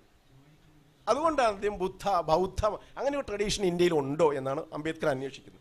അങ്ങനെ മനുഷ്യനെക്കുറിച്ച്, തുല്യ മനുഷ്യനെക്കുറിച്ച്, തുല്യ ഭവത്വത്തെക്കുറിച്ച് സംസാരിക്കുന്ന ഫിലോസഫിക്കലായിട്ടുള്ള ജ്ഞാനശാസ്ത്രപരമായ ഭാവനപ്പെടുത്തിയ ഇന്ത്യയിലെ ഒരു ഇന്റലക്ച്വൽ ട്രഡീഷൻ ഇന്ത്യക്ക് ഉണ്ടോ എന്ന അന്വേഷണത്തിന്റെ ഭാഗമായാണ് രണ്ട് ധാരയിൽ അതുണ്ട് എന്നാണ് അംബേദ്കർ പറയുന്നത്. ഒന്ന്, ബുദ്ധൻ്റെതായിട്ടുള്ള നീതി വിചാരങ്ങളിൽ ബൗദ്ധമായിട്ടുള്ള, അതാണ് ബുദ്ധിസ്റ്റ് ഹെർമന്യൂട്ടിക്സ് എന്ന് ഞാൻ പറയാൻ കാരണം. അതുകൊണ്ടാണ് ബുദ്ധ ആൻഡ് ഹിസ് ധമ്മ എന്ന് പറയുന്ന അംബേദ്കറിന്റെ ഗ്രന്ഥം എന്ന് പറയുന്നത് it's basically an enquiry into the Buddhist hermeneutics. ബൗദ്ധമായിട്ടുള്ള ഒരു ജ്ഞാനശാസ്ത്രത്തെ കണ്ടെടുക്കുകയാണ് നവയാന ബുദ്ധിസത്തിലൂടെ അംബേദ്കർ ബുദ്ധ ആൻഡ് ഹിസ് ധമ്മ എന്ന് പറയുന്ന ഗ്രന്ഥത്തിലൂടെ അദ്ദേഹം ചെയ്യുന്നത്. അതുവഴി ഇന്ത്യക്ക് മാനവികതയിലും ധാർമ്മികതയിലും ഊന്നിയ ഒരു ജ്ഞാനശാസ്ത്രപരമായിട്ടുള്ള ഒരു കൾച്ചർ ഉണ്ടെന്ന് കണ്ടെടുക്കുകയും അതിലേക്ക് വെസ്റ്റേൺ ഡെമോക്രസിയുടെ, ലിബറൽ ഹ്യൂമനിസത്തിൻ്റെയും ലിബറൽ ഡെമോക്രസിയുടെയും ആധുനികമായ ജനാധിപത്യ സങ്കല്പത്തെ കൊണ്ടുവരുന്ന ഒരു സങ്കല്പം ഉണ്ടാകുമ്പോഴാണ് അദ്ദേഹം സാമൂഹ്യ നീതി എന്ന് പറയുന്ന സങ്കല്പത്തെ ഡെവലപ്പ് ചെയ്തു. സോഷ്യൽ ജസ്റ്റിസ് എന്ന് പറയുന്ന സംഭവം, സോഷ്യൽ ജസ്റ്റിസ് എന്ന് പറയുന്ന സംഭവം ഉണ്ടായി എന്നത്. അപ്പം സോഷ്യൽ ജസ്റ്റിസ് ഉണ്ടാവണമെങ്കിൽ അദ്ദേഹത്തിൻ്റെ സങ്കല്പത്തിൽ രണ്ട് രീതിയിലുള്ള ഡെമോക്രാറ്റിക് കൺസെപ്റ്റ്. ഒന്ന്, that was an external legalistic constitutional democratic ways. ഭരണഘടനാ ജനാധിപത്യത്തിലൂടെ, റെപ്രസെൻറ്റേറ്റീവ് ഡെമോക്രസിയിലൂടെ ലഭ്യമാകുന്ന തുല്യ പൗരത്വം എന്ന് പറയുന്ന സങ്കല്പമാണ്. Equal citizenship. ഇന്ത്യക്ക് തുല്യ മനുഷ്യൻ എന്നൊരു സങ്കല്പമില്ല. എന്ന് പറഞ്ഞാൽ ഇന്ത്യ മനുഷ്യനെ ഭാവനപ്പെടുത്തിയിട്ടില്ല. അടിസ്ഥാനപരമായി ഇന്ത്യൻ ബുദ്ധിസവും അതുപോലെയുള്ള ചില മറ്റേ ഹെറ്ററഡോക്സ് ട്രഡീഷൻ എന്ന് പറഞ്ഞ ഫിലോസഫിക്കൽ ട്രഡീഷൻ ഒഴികെ ഇന്ത്യയിൽ മുഖ്യധാരമായിട്ടുള്ള ഈ ബ്രാഹ്മണ്യ ആശയവാദം എന്ന് പറയുന്ന അതിന് അടിസ്ഥാനപരമായി തുല്യ മനുഷ്യനെ സങ്കല്പിക്കാൻ കഴിഞ്ഞിട്ടില്ലാത്തതുകൊണ്ട് ഒരു ഭരണഘടനാ ജനാധിപത്യത്തിൽ അധിഷ്ഠിതമായിട്ടുള്ള ഒരു കോൺസ്റ്റിറ്റ്യൂഷണൽ മൊറാലിറ്റി എന്ന് പറയുന്നത് ഇതിലൂടെ മാത്രമേ ഞങ്ങൾക്ക് തുല്യ പൗരത്വത്തെ സാധ്യമാവൂ. തുല്യ പൗരത്വത്തെ സാധ്യമാവണമെങ്കിൽ പൗരത്വം സാമൂഹ്യവൽക്കരിക്കപ്പെടണം. പൗരത്വം സാമൂഹ്യവൽക്കരിക്കപ്പെടണമെങ്കിൽ സാമൂഹ്യ ജനാധിപത്യം ഉണ്ടാവും, സോഷ്യൽ ഡെമോക്രസിയാണ്. അപ്പോൾ വെസ്റ്റേൺ ഡെമോക്രസിയുടെ മുഖ്യധാരമായിട്ടുള്ള ഡെമോക്രാറ്റിക് ലിബറൽ ഡെമോക്രസി സങ്കല്പങ്ങൾ സ്വീകരിക്കുമ്പോൾ പോലും അതിലേക്ക് അംബേദ്കർ സോഷ്യൽ ഡെമോക്രസി എന്ന് പറയുന്ന ഒരു സങ്കല്പത്തെ ഇൻകോർപ്പറേറ്റ് ചെയ്യുകയാണ് അംബേദ്കർ ശ്രമിക്കുന്നത്. That is what is the radical in Ambedkar. Social democracy സമൂഹത്തിൽ, സാമൂഹ്യ ബന്ധങ്ങളിൽ. കാരണം ജാതിയുടെയും ജെൻഡർ ഹെറാർക്കിയുടെയും വർണ്ണബോധത്തിൻ്റെയും അടിസ്ഥാനത്തിലുള്ള വിഭജിതമായ രൂപങ്ങൾ നിലനിൽക്കുകയും അതിന് കറസ്പോണ്ടിങ് ആയി മനുഷ്യൻ ജാതിയും വർണ്ണത്തിൻ്റെയും വർഗത്തിൻ്റെയും ലിംഗഭേദങ്ങളുടെ അടിസ്ഥാനത്തിലുമായിട്ടുള്ള സാമൂഹ്യമായിട്ടുള്ള സോഷ്യൽ ലൊക്കേഷനിൽ ജീവിക്കുന്ന മനുഷ്യരിൽ സമതയെക്കുറിച്ചുള്ള ബോധം ഉണ്ടാവണം. സമത എന്ന് പറയുന്ന സങ്കല്പം, അതാണ് അംബേദ്കർ സമത സൈനിക ദൾ എന്ന് പറയുന്ന സങ്കല്പം രൂപപ്പെടുത്തുന്നതിനാണ്. സമതയെക്കുറിച്ചുള്ള സങ്കല്പം ഉണ്ടാവണം. സമതയെക്കുറിച്ചുള്ള സങ്കല്പം ഉണ്ടാകിയാൽ മാത്രമേ ജനത എന്ന് പറയുന്ന സങ്കല്പം ഉണ്ടാവുള്ളൂ. ഇപ്പം ജനതയും സമതയും തമ്മിലുള്ള ബന്ധത്തിലാണ് നീതിയെക്കുറിച്ചുള്ള സങ്കല്പം അദ്ദേഹം നിർമ്മിക്കാൻ ശ്രമിക്കുക, അല്ലെങ്കിൽ ഭാവനപ്പെടുത്തുന്നതാണ്. സമത എന്ന് പറയും, ജനത എന്ന് പറയും. ഇതിന്റെ കാരണം എന്ന് വെച്ചിട്ടുണ്ടെങ്കിൽ ഇന്ത്യൻ ട്രഡീഷന് എസ്പെഷ്യലി ബ്രാഹ്മണിക്കൽ ആശയവാദം എന്ന് പറയുന്ന സങ്കല്പത്തിന് ജനത എന്ന് പറയുന്ന സങ്കല്പമില്ല. ഇപ്പം ലോഗ് എന്ന് പറയുന്ന സങ്കല്പമാണ് സാധാരണ നമ്മൾ ജനത എന്നൊക്കെ പറയുന്ന രീതിയിൽ പറയുന്നത്. ലോഗ്, കൂട്ടം, ജനം എന്നൊക്കെ പറയുന്നത് നമ്മുടേതാണ്. കൂട്ടം, ജനം, ലോക എന്നൊക്കെ പറയുന്ന സങ്കല്പം അടിസ്ഥാനപരമായി ശൂദ്രരും ഈ പറയുന്ന അയിത്തജാതി സമൂഹങ്ങൾ ഉണ്ടായി വന്ന സങ്കല്പങ്ങളാണ്. ബ്രാഹ്മണിക്കായിട്ടുള്ളൊരു കൾച്ചറിന് അങ്ങനെ ഒരു സങ്കല്പമില്ല. ലോക എന്ന് പറയുന്നത് സാധാരണ മനുഷ്യരുടെ സങ്കല്പമാണ്, സാധാരണ ജനതയുടെ സങ്കല്പമാണ്. എന്ന് പറഞ്ഞാൽ ബ്രാഹ്മണിക്ക് ആശയവാദത്തിന് ലോക, ജനത എന്ന് പറയുന്ന ഒരു സങ്കല്പത്തെ നിരൂപിക്കാൻ കഴിഞ്ഞിട്ടില്ല. അപ്പോൾ അത് നിരൂപിക്കാൻ സാധ്യമാക്കുന്ന രീതിയിൽ സിറ്റിസൺഷിപ്പിനെ കുറിച്ചുള്ള ധാരണകൾ രൂപപ്പെടുത്തിക്കൊണ്ടാണ് അംബേദ്കർ അത് വികസിപ്പിക്കുന്നത്. അപ്പം സിറ്റിസൺഷിപ്പ് ഉണ്ടാവണമെങ്കിൽ ഈക്വൽ ഓപ്പർച്യൂണിറ്റി ഉണ്ടെങ്കിൽ മാത്രമേ ഈക്വൽ ആയിട്ടുള്ള സിറ്റിസൺഷിപ്പ് സാമൂഹ്യമായി വിനിമയം ചെയ്യപ്പെടുള്ളൂ. തുല്യ പൗരത്വം ഉണ്ടാവണമെങ്കിൽ, നിലനിൽക്കണമെങ്കിൽ ആ പൗരത്വം സാമൂഹ്യ ബന്ധങ്ങൾ ഉണ്ടാവണം. സ്ത്രീ പുരുഷ ബന്ധങ്ങളിൽ തുല്യത രീതിയിലുള്ള ജനാധിപത്യപരമായുള്ള ജീവിത രീതിയിലാണ്. അതുകൊണ്ട് അംബേദ്കർ പറയുന്നത് ജനാധിപത്യം എന്ന് പറയുന്നത് it is a way of life. ജനാധിപത്യം ഒരു ജീവിത ക്രമമാണ്. പുരുഷന്റെ സ്ത്രീ പുരുഷ ബന്ധങ്ങളിൽ, മനുഷ്യബന്ധങ്ങൾ രൂപപ്പെടുന്നത് സാമൂഹ്യവൽക്കരിക്കപ്പെട്ട് കുടുംബങ്ങളിലും ദൈനംദിന വിനിമയങ്ങൾ ഉണ്ടാവുന്ന ഒരു സംസ്കാരമാണ് ജനാധിപത്യം എന്ന് പറയുന്നത്. എന്ന് പറഞ്ഞാൽ സിറ്റിസൺഷിപ്പ് അതിന് പൂർണ്ണമായ അർത്ഥത്തിൽ സാമൂഹ്യവൽക്കരിക്കപ്പെടണമെങ്കിൽ നീതിയെക്കുറിച്ചുള്ള, തുല്യ നീതിയെക്കുറിച്ചുള്ള സങ്കല്പം ഉണ്ടാവണം. അതിന് തുല്യ പൗരത്വത്തെക്കുറിച്ചുള്ള സങ്കല്പം വേണം. തുല്യ പൗരത്വം സാധ്യമാകണമെങ്കിൽ തുല്യ അവസരത്തെക്കുറിച്ചുള്ള സങ്കല്പം ഉണ്ടാവും. ഈക്വൽ ഓപ്പർച്യൂണിറ്റി എന്ന് പറയുന്നത്, ഈക്വൽ ഓപ്പർച്യൂണിറ്റി എന്ന് പറയുന്ന സങ്കല്പം ഉണ്ടായി വരണതാണ്. അങ്ങനെ ഉണ്ട് ഇന്ത്യ പോലെയുള്ള ഹെറാർക്കിക്കലായി ജാതി, വർണ്ണ, വർഗ, ലിംഗവിഭജിതമായ ഒരു സമൂഹത്തിൽ ജനാധിപത്യം എന്ന് പറയുന്ന സങ്കല്പം സാമൂഹ്യവൽക്കരിക്കപ്പെട്ട് ദൈനംദിന വിനിമയ രൂപമായും വികസിക്കണമെങ്കിൽ ജനാധിപത്യം കേവലം ഒരു രാഷ്ട്രീയ ജനാധിപത്യം മാത്രമായിരുന്നാൽ സാധ്യമാവില്ല. രാഷ്ട്രീയ ജനാധിപത്യം പ്രധാനപ്പെട്ടതാണ്, പൊളിറ്റിക്കൽ ഡെമോക്രസി. ആ പൊളിറ്റിക്കൽ ഡെമോക്രസി എന്ന് പറയുന്നത് ആനുപാതികമായ, ജനസംഖ്യാനുപാതികമായിട്ടുള്ള പ്രാതിനിധ്യമാണ്. അപ്പം പ്രാതിനിധ്യ ജനാധിപത്യം, യൂറോപ്പിൽ പ്രാതിനിധ്യ ജനാധിപത്യമുണ്ട്. യൂറോപ്പിൽ പ്രാതിനിധ്യ ജനാധിപത്യം, കാരണം ജനാധിപത്യം ആധുനികമായിട്ടുള്ള ഒരു ലോക ക്രമമായി, ഒരു സംസ്കാരമായി, ഒരു രാഷ്ട്രീയ ഭാവനയായി വികസിച്ചു വന്നത് വിവിധ സമൂഹങ്ങളിൽ, പ്രദേശത്തിൻ്റെയും ദേശത്തിൻ്റെയും സ്ത്രീ പുരുഷ ഭേദങ്ങളുടെയും അതിന് വർണ്ണ സംഭവത്തിൻ്റെയും അതുപോലെ തന്നെ പിന്നെ നമ്മൾ റേഷ്യലായിട്ടുള്ളത്, അങ്ങനെ ഒട്ടനവധി എത്നിസിറ്റിയുടെ ഒക്കെ ആയി വിഭജിക്കപ്പെട്ട് സാമൂഹികമായി പുറന്തള്ളപ്പെട്ട സമൂഹങ്ങളെ ഇൻകോർപ്പറേറ്റ് ചെയ്ത് ജനാധിപത്യ പ്രക്രിയയിലെ ഭാഗമാക്കി മാറ്റപ്പെട്ടുകൊണ്ടാണ് ലോകത്തിൽ, യൂറോപ്പിൽ തന്നെ ജനാധിപത്യം ആധുനിക ജനാധിപത്യമായി രൂപപ്പെട്ട് വികസിച്ചു വന്നത്. അതിൽ ആധുനിക ഇന്ത്യക്ക് മാത്രമല്ല, ആധുനിക ജനാധിപത്യ ലോകത്തിന് തന്നെ പ്രപ്പോർഷനേറ്റ് ഡെമോക്രസി എന്ന് പറയുന്നത്, പ്രാതിനിധ്യ പങ്കാളിത്ത ജനാധിപത്യം എന്ന് പറയുന്നത് പ്രാതിനിധ്യത്തിലൂടെ ഉറപ്പുവരുത്തേണ്ട ഒരു കാര്യമാണെന്നും അതുവഴി മാത്രമേ ബഹുവംശ, ബഹുഭാഷ, ബഹുസാംസ്കാരികതയുള്ള, ബഹുമതമുള്ള ഒരു സമൂഹങ്ങളിൽ എല്ലാവർക്കും തുല്യമായി പങ്കാളിത്തം കിട്ടുന്ന ജനാധിപത്യം ജനസംഖ്യാപരമായ പ്രാതിനിധ്യ ജനാധിപത്യമായി ഉറപ്പുവരുത്തപ്പെടുന്നു. അത് ഒരു ദേശരാഷ്ട്രത്തിൻ്റെ ഉള്ളിൽ ഭരണഘടനാ ജനാധിപത്യമായി നിലനിൽക്കണം. ഭരണഘടനാ ജനാധിപത്യമായി നിലനിൽക്കണം. That is the radical in Ambedkar. Yes, that is the radical in Ambedkar. അങ്ങനെ വരുമ്പോൾ ജനാധിപത്യം എന്ന് പറയുന്നത് സാമൂഹ്യ നീതിയുമായി ബന്ധപ്പെട്ട ഒരു പ്രശ്നമായി വരും. എന്ന് പറഞ്ഞാൽ proportionate representation in democracy itself is incorporating the social justice as a constitutional safeguard. അതുകൊണ്ടാണ് ഇന്ത്യൻ ഭരണഘടനയിൽ 15, 16 തുടങ്ങിയ പിന്നെ ഈ ആർട്ടിക്കിളിലൊക്കെ സാമൂഹ്യ നീതിയിൽ അധിഷ്ഠിതമായിട്ടുള്ള പിന്നെ പ്രാതിനിധ്യ ജനാധിപത്യം ഉറപ്പു നിൽക്കുന്നത്. അപ്പം പ്രാതിനിധ്യ ജനാധിപത്യം ഇല്ലാത്ത ഒരു ഘട്ടത്തിൽ ഇന്ത്യൻ ജനാധിപത്യം പൊള്ളയായിട്ടുള്ള ഒരു രാഷ്ട്രീയമായിട്ടുള്ള ടോക്കൻ ജനാധിപത്യമായി മാറുന്നത്.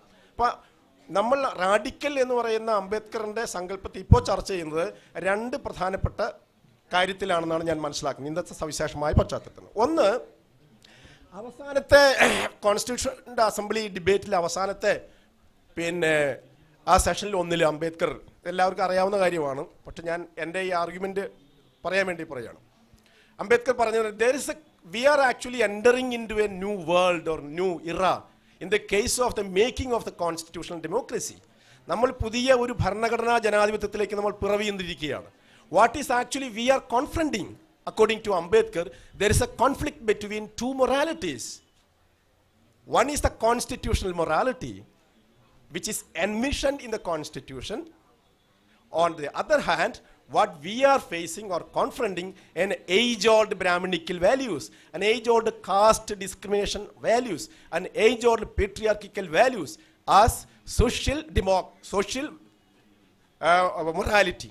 What is happening is the dominance, not only the dominance of the social morality, what is happening in India is the hegemony of the social morality. The hegemony of the social morality.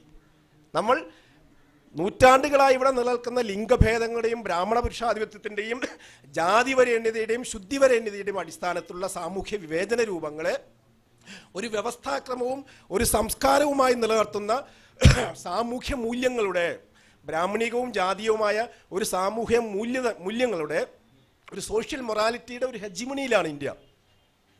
ഒരു ഹെജിമണിയിലാണ്. അതിനെ, ആ social മൊറാലിറ്റിയെ ഒരു ദേശരാഷ്ട്രത്തിൻ്റെ ഭാവനയാക്കുന്നു. ഒന്ന്. രണ്ട്, ആ social മൊറാലിറ്റിയെ ദേശീയതയാക്കുന്നു. Cultural nationalism എന്നൊക്കെ പറഞ്ഞ് ദേശീയതയാക്കുന്നു എന്നുള്ളതാണ്.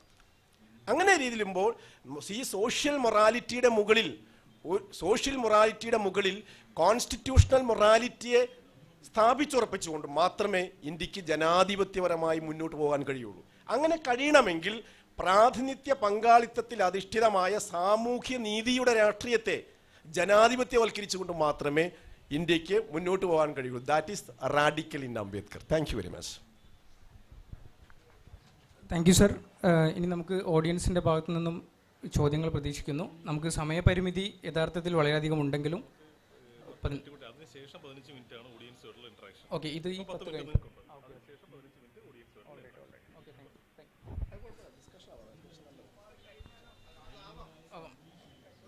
ഇപ്പോൾ സാർ ഇപ്പോൾ പറഞ്ഞു നിർത്തിയ കാര്യം, ഈ ഇമാജിൻഡ് ഇന്ത്യയുടെ വക്താക്കൾ എപ്പോഴും ഈ ഇമാജിൻഡ് ഇന്ത്യയും റിയൽ ഇന്ത്യയും തമ്മിലുള്ളൊരു കോൺഫ്ലിക്റ്റ് വരുന്ന സമയത്ത് പറയുന്ന ഒരു ഒഴിവ് കഴിവ്, ഇത്രയും ബഹുസ്വരതയും വൈവിധ്യവുമാർന്ന ഒരു ജനതയ്ക്കിടയിൽ അടിച്ചമർത്തപ്പെടുന്ന ഒരു സമൂഹം ഉണ്ടാവുന്നത് അത് വളരെ സ്വാഭാവികമാണ് എന്ന തരത്തിൽ അതിനെ വളരെ സില്ലിയാക്കി കാണുന്ന ഒരു കാര്യമാണ്. അവിടെയാണ് റാഡിക്കൽ അംബേദ്കറിൻ്റെ പ്രസക്തി എന്ന് സാറ് പറഞ്ഞു. അത് അംബേദ്കർ തന്നെ വളരെ വ്യക്തമാക്കുന്നുണ്ട്. പൂന പാക്റ്റിന് ശേഷം പിന്നെ ഗാന്ധിജി കോൺഗ്രസിൽ നിന്നും രാജിവെച്ച് ഹരിജനങ്ങൾക്ക് വേണ്ടി, ദളിതർക്ക് വേണ്ടി, ഡൗൺ ട്രോഡന് വേണ്ടി മുഴുവൻ സമയം പ്രവർത്തിക്കാൻ കോൺഗ്രസിൽ നിന്ന് രാജിവെച്ച് പോയിട്ട് യങ് ഇന്ത്യയിൽ ഹരിജൻ എന്ന് വിളിച്ചുകൊണ്ട് ഈ ജനതയെ വിശേഷിപ്പിക്കുന്നുണ്ട്. യഥാർത്ഥത്തിൽ ഹരിജൻ എന്ന് പറഞ്ഞാൽ ദേവദാസി സമ്പ്രദായം നിലനിൽക്കുന്ന സമയത്ത് ഈ സ്ത്രീകളെ ഡെഡിക്കേറ്റ് ചെയ്യുമല്ലോ. അതിനുശേഷം അവർക്ക് മക്കളുണ്ടാവുകയും അച്ഛൻ ആരാണെന്ന ചോദ്യത്തിന് മുമ്പിൽ അവർ പകച്ചു നിൽക്കുകയും ചെയ്യുമ്പം അവരെ സമാധാനിപ്പിക്കാൻ ഉണ്ടായിരുന്ന ഒരു കൊളോണിയൽ സെറ്റപ്പ് ആയിരുന്നു. അവർ ദൈവത്തിൻ്റെ മക്കളാണ്. അപ്പം അംബേദ്കർ തിരിച്ച് ഗാന്ധിയോട് ചോദിക്കുന്നുണ്ട്, ഞങ്ങൾ ദൈവത്തിൻ്റെ വിഷ്ണുവിൻ്റെ മക്കളാണെങ്കിൽ പിന്നെ നിങ്ങളൊക്കെ ആരാണ് എന്ന് പറഞ്ഞുകൊണ്ട് ആ സമയത്ത് തന്നെ റാഡിക്കൽ അംബേദ്കർ അതിനെ നെഗേറ്റ് ചെയ്യുന്നുണ്ട്. ആ പോയിന്റ് തന്നെയാണ് സാറും ഇവിടെ പറഞ്ഞതുപോലെ സാറിന് കുറച്ചും കൂടെ സംസാരിക്കാനുള്ള സമയവും ഉണ്ട്. ഇനി അതിനു മുമ്പ് ഓഡിയൻസിൽ നിന്ന് ക്വസ്റ്റ്യൻ പ്രതീക്ഷിക്കുന്നതാണ് സാർ പറയുന്നത്. ആർക്കെങ്കിലും? Okay, please.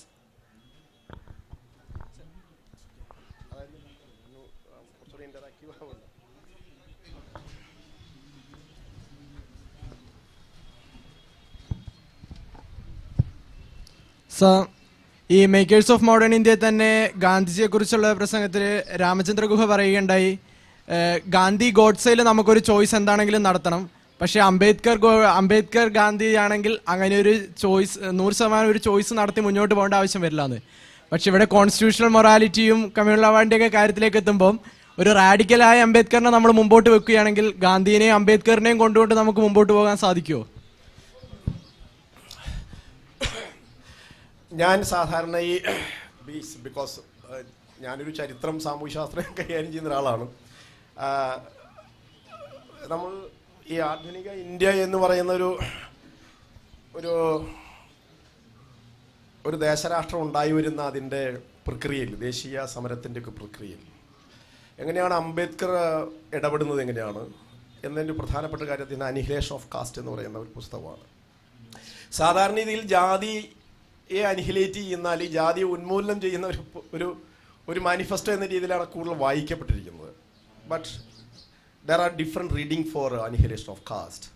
My reading is that അതിൽ അദ്ദേഹം അംബേദ്കർ അനിഹിലേഷൻ ഓഫ് കാസ്റ്റ് എന്ന ഗ്രന്ഥത്തിൽ അടിസ്ഥാനമായി ചോദിക്കുന്ന ചോദ്യം ഇന്ത്യക്ക് ഒരു നേഷൻ ആവാൻ കഴിയുമെന്നുള്ളതാണ്.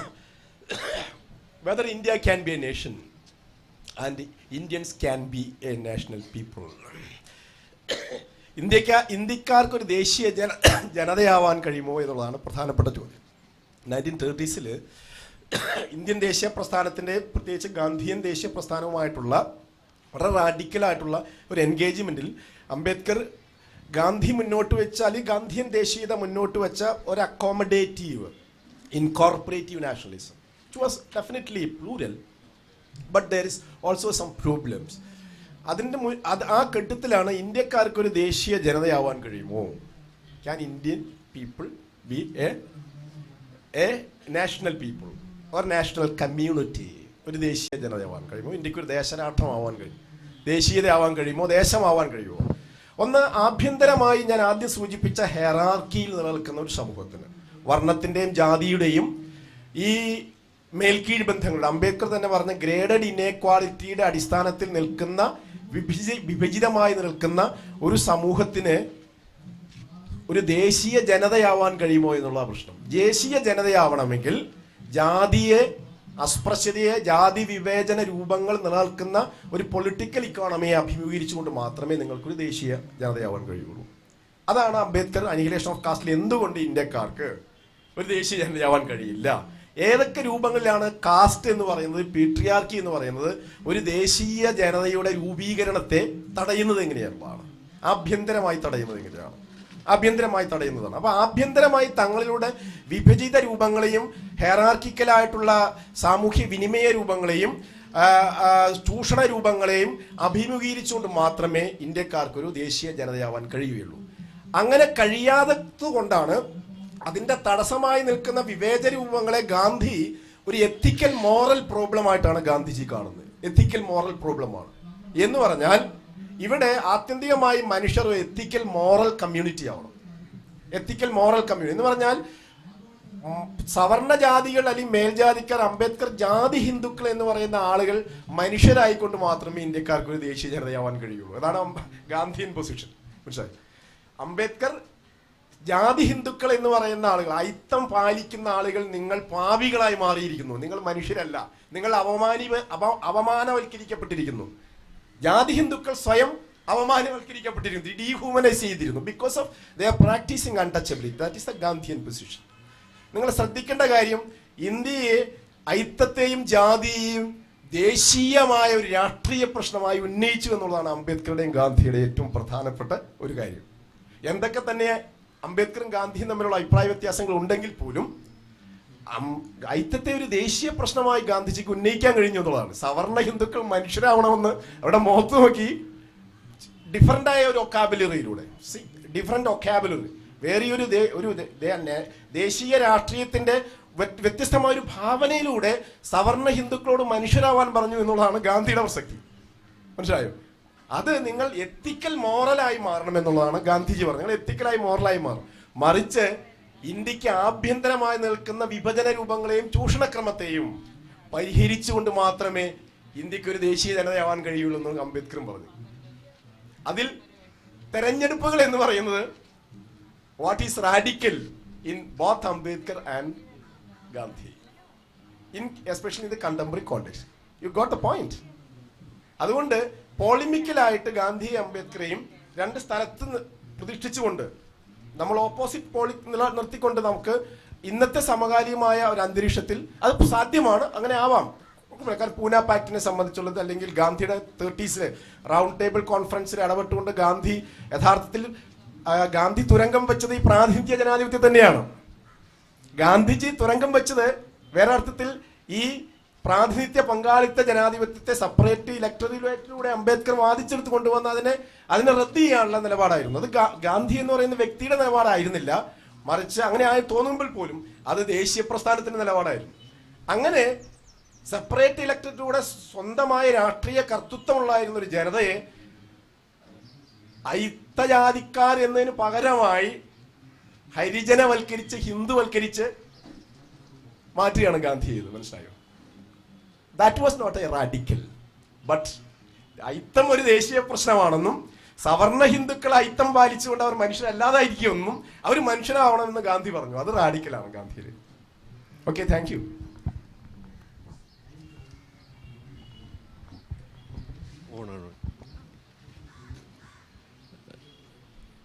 ഇന്ത്യൻ ഒരു ജനത രൂപപ്പെടാൻ അല്ലെങ്കിൽ ഒരു ദേശീയ ജനത രൂപപ്പെടാൻ പറ്റുമോ എന്ന് ചോദിച്ചല്ലോ.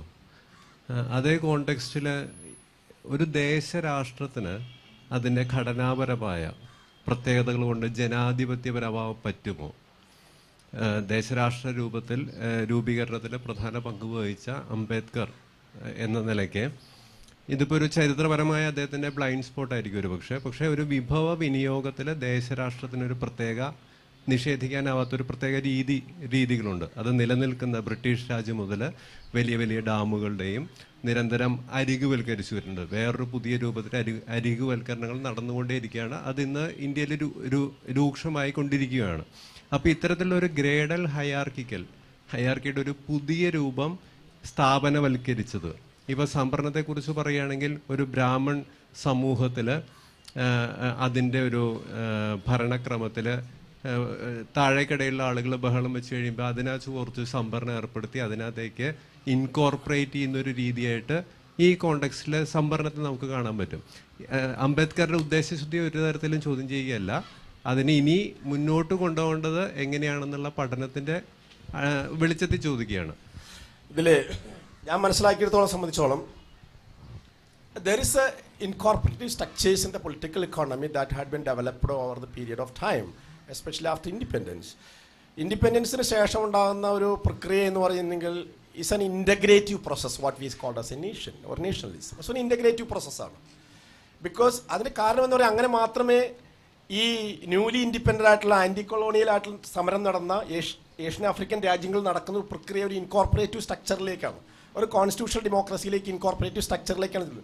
പക്ഷേ that was not at all അതൊരു പൂർണ്ണമായി ഒരു നേഷൻ ആണോ എന്ന് ചോദിച്ചാൽ അല്ല. അതുകൊണ്ടാണ് നേഷൻ ഇൻ ദ മേക്കിംഗ് എന്ന് പറയുന്നത്. നേഷൻ ഇൻ ദ മേക്കിംഗ് എന്ന് പറയുന്നത്. അപ്പോൾ ഇന്ത്യക്ക് ദേശമാവണമെങ്കിൽ, ഇപ്പോഴും ഇന്ത്യക്ക് ദേശമാവണമെങ്കിൽ അംബേദ്കറിൻ്റെ understanding as far as my knowledge is concerned on Ambedkar is that two things. One is that a proportionate representative democracy, പ്രാതിനിധ്യ പങ്കാളിത്ത ജനാധിപത്യം എന്ന് പറയുന്നത് ഒരു എഫക്റ്റീവ് റെപ്രസെൻറ്റേഷൻ ആവണം. എഫക്റ്റീവ് റെപ്രസെൻറ്റേഷൻ, പ്രാതിനിധ്യ പങ്കാളിത്ത ജനാധിപത്യം എന്ന് പറയുന്നതിൻ്റെ രാഷ്ട്രീയ രൂപം എന്ന് പറയുന്നത് ഈ നമ്മൾ ഈ പിന്നെ ഈ പാർലമെൻറ്റിൽ നിയമസഭകളിലുമുള്ള ഈ റിസർവ്ഡ് കോൺസ്റ്റിറ്റ്യൂഷൻസ് ആണ്. 10 വർഷം കഴിയുമ്പോൾ നമ്മളിങ്ങനെ പുതുക്കിക്കൊണ്ടിരിക്കുന്ന റിസർവ്ഡ് കോൺസ്റ്റിറ്റ്യുവൻസി, അതായത് പട്ടികജാതി പട്ടികവർഗ MLA-മാരെ MP-മാരുടെയും സംവരണം ചെയ്തിരിക്കുന്ന മണ്ഡലമാണ്. ദാറ്റ് ഈസ് നോട്ട്, അത് യഥാർത്ഥത്തിൽ അതിൻ്റെ 70 വർഷക്കാലത്തെ അനുഭവം വെച്ച് പരിശോധിക്കുമ്പോൾ it is not an effective representation. അത് എഫക്റ്റീവ് അല്ല. അത് എഫക്റ്റീവ് അല്ലാത്തതിൻ്റെ കാരണം ഇന്ത്യയിലെ ഈ ത്രൈവർണിക സ്വഭാവമുള്ള ഇന്ത്യയിലെ രാഷ്ട്രീയ പ്രസ്ഥാനങ്ങളും ഭരണവർഗവും, ഞാൻ അങ്ങനെയാണ് ഉപയോഗിക്കുന്നത്, പലരും പല കാറ്റഗറീസ് ഉപയോഗിക്കുന്നുണ്ട്. ത്രൈവർണികരായിട്ടുള്ള ഇന്ത്യൻ ക്യാപിറ്റലിസ്റ്റും ത്രൈവർണികരായിട്ടുള്ള ഇന്ത്യയിലെ രാഷ്ട്രീയ നേതൃത്വം കൊടുക്കുന്ന രാഷ്ട്രീയ പ്രസ്ഥാനങ്ങളെല്ലാം ഇതിനെ സബാട്ടേഷ് ചെയ്യുന്നു എന്നുള്ളതാണ്. ഏത് ഈ 140 MP-മാർ ഇന്ത്യൻ പാർലമെന്റിൽ ഉണ്ടായ പ്രാതിനിധ്യത്തെ എഫക്റ്റീവ് അല്ലാതാക്കി മാറ്റുന്നു. അതുകൊണ്ടാണ് ഈ സാമൂഹ്യ നീതിയിൽ അധിഷ്ഠിതമായിട്ടുള്ള ഈ സംവരണത്തിനെതിരെ സാമുദായിക പിന്നോക്കാവസ്ഥ ഇന്ത്യൻ ഭരണഘടനയിൽ അടിസ്ഥാനമായി നിൽക്കുന്ന വിദ്യാഭ്യാസവും പിന്നെ സാമുദായികവുമായിട്ടുള്ള അടിസ്ഥാനത്തിൽ റിസർവേഷൻ എന്ന് പറയുന്നത് അത് ഒരു പ്രാതിനിധ്യ ജനാധിപത്യ രൂപമാണ്. അതൊരു റെപ്രസെൻറ്റേറ്റീവ് ആയിട്ടുള്ള പ്രാതിനിധ്യ ജനാധിപത്യത്തിൻ്റെ രൂപമാണ്. അത് ജനസംഖ്യാനുപാതികമായ പ്രാതിനിധ്യമാണ്.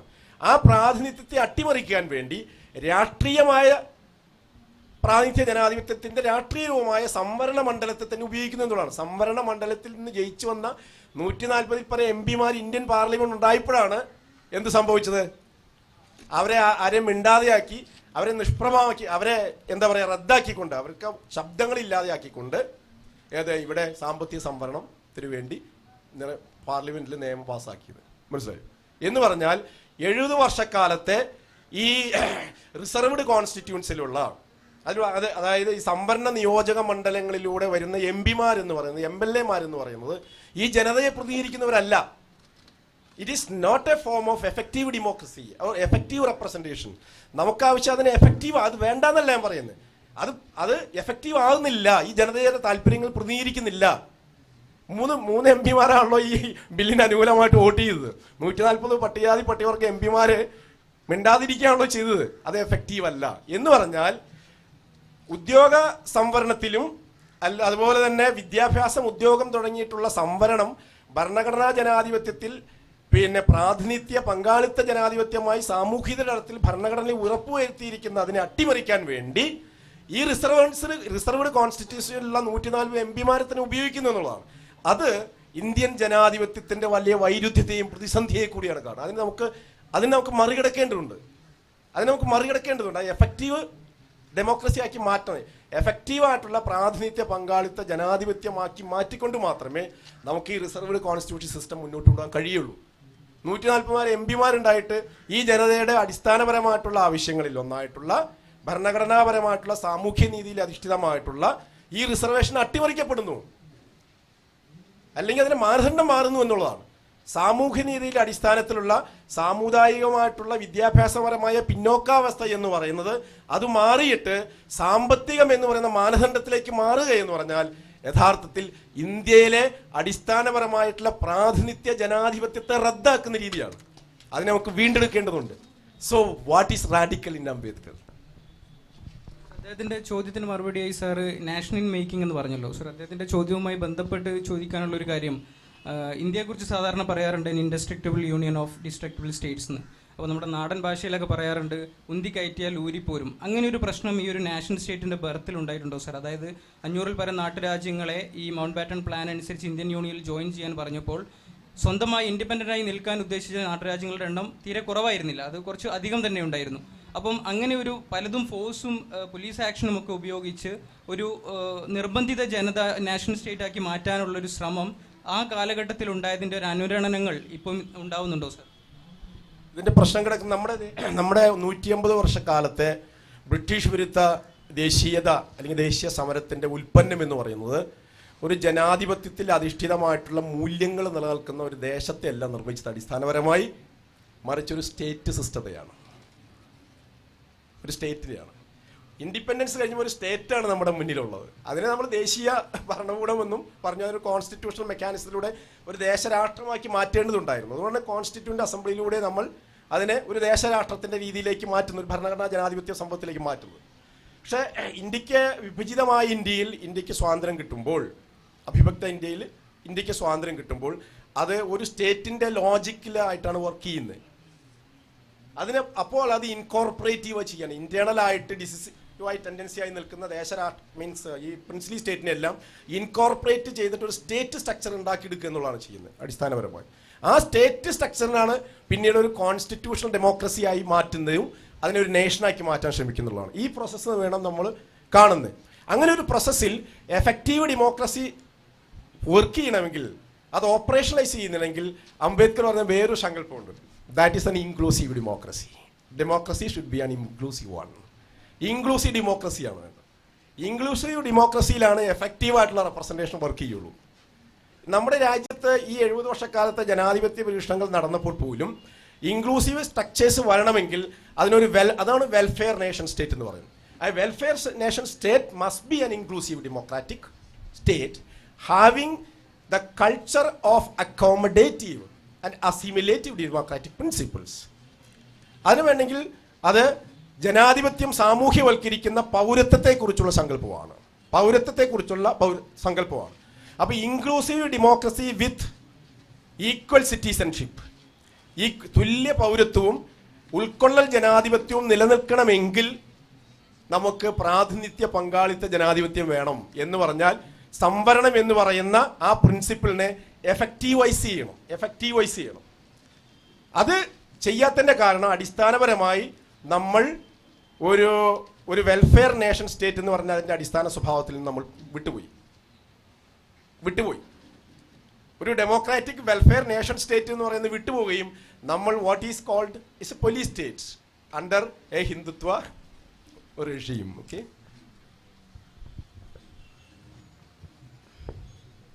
Please.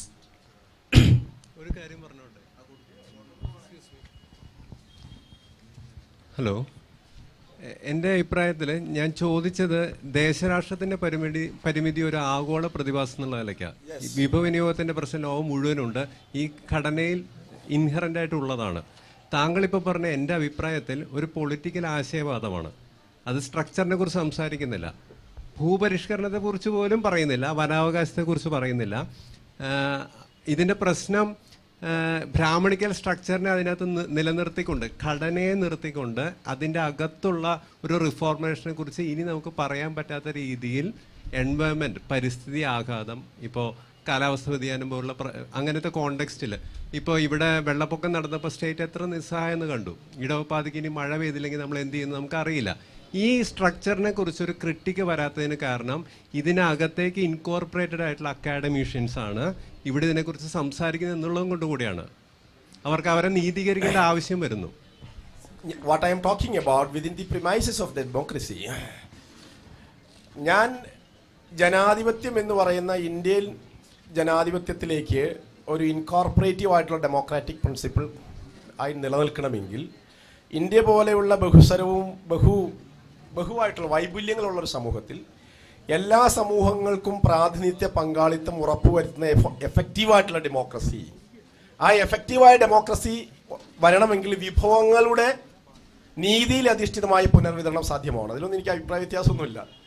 വിഭവങ്ങളുടെ നീതിയിൽ അധിഷ്ഠിതമായിട്ടുള്ള ഭൂമി ഉൾപ്പെടെ താങ്കൾ പറഞ്ഞ വിഭവങ്ങളുടെ ഈ പറയുന്ന കുത്തകവൽക്കരണത്തിൻ്റെയും അതിൻ്റെ മറ്റു ചില ചൂഷണ രൂപങ്ങളൊക്കെ ഞാൻ പ്രകൃതി ഇതൊക്കെ ഞാൻ അംഗീകരിച്ചുകൊണ്ട് തന്നെയാണ് പറയുന്നത്. പക്ഷെ ഒരു ജനാധിപത്യ വ്യവസ്ഥയുടെ ഉള്ളിൽ അത് പുനർവിതരണത്തിന് ആവശ്യമായ നിങ്ങൾ പറഞ്ഞ ഈ ഭൂപരിഷ്കരണം ഉൾപ്പെടെയുള്ള വിഭവങ്ങളുടെ സാധ്യമാവണമെങ്കിൽ ഈ റെപ്രസെൻറ്റേറ്റീവ് ഡെമോക്രസി എഫക്റ്റീവ് ആവണം. അതിന് സാമൂഹ്യ നീതിയിൽ അധിഷ്ഠിതമായിട്ടുള്ള ഭരണഘടനാ ജനാധിപത്യത്തെ കൃത്യമായി ആക്ടിവൈസ് ചെയ്യുന്ന രീതിയിൽ ഉണ്ടായി വരണം എന്നുള്ളതാണ് എൻ്റെ ഒരു സങ്കല്പാടിസ്ഥാനത്തിലാണ്.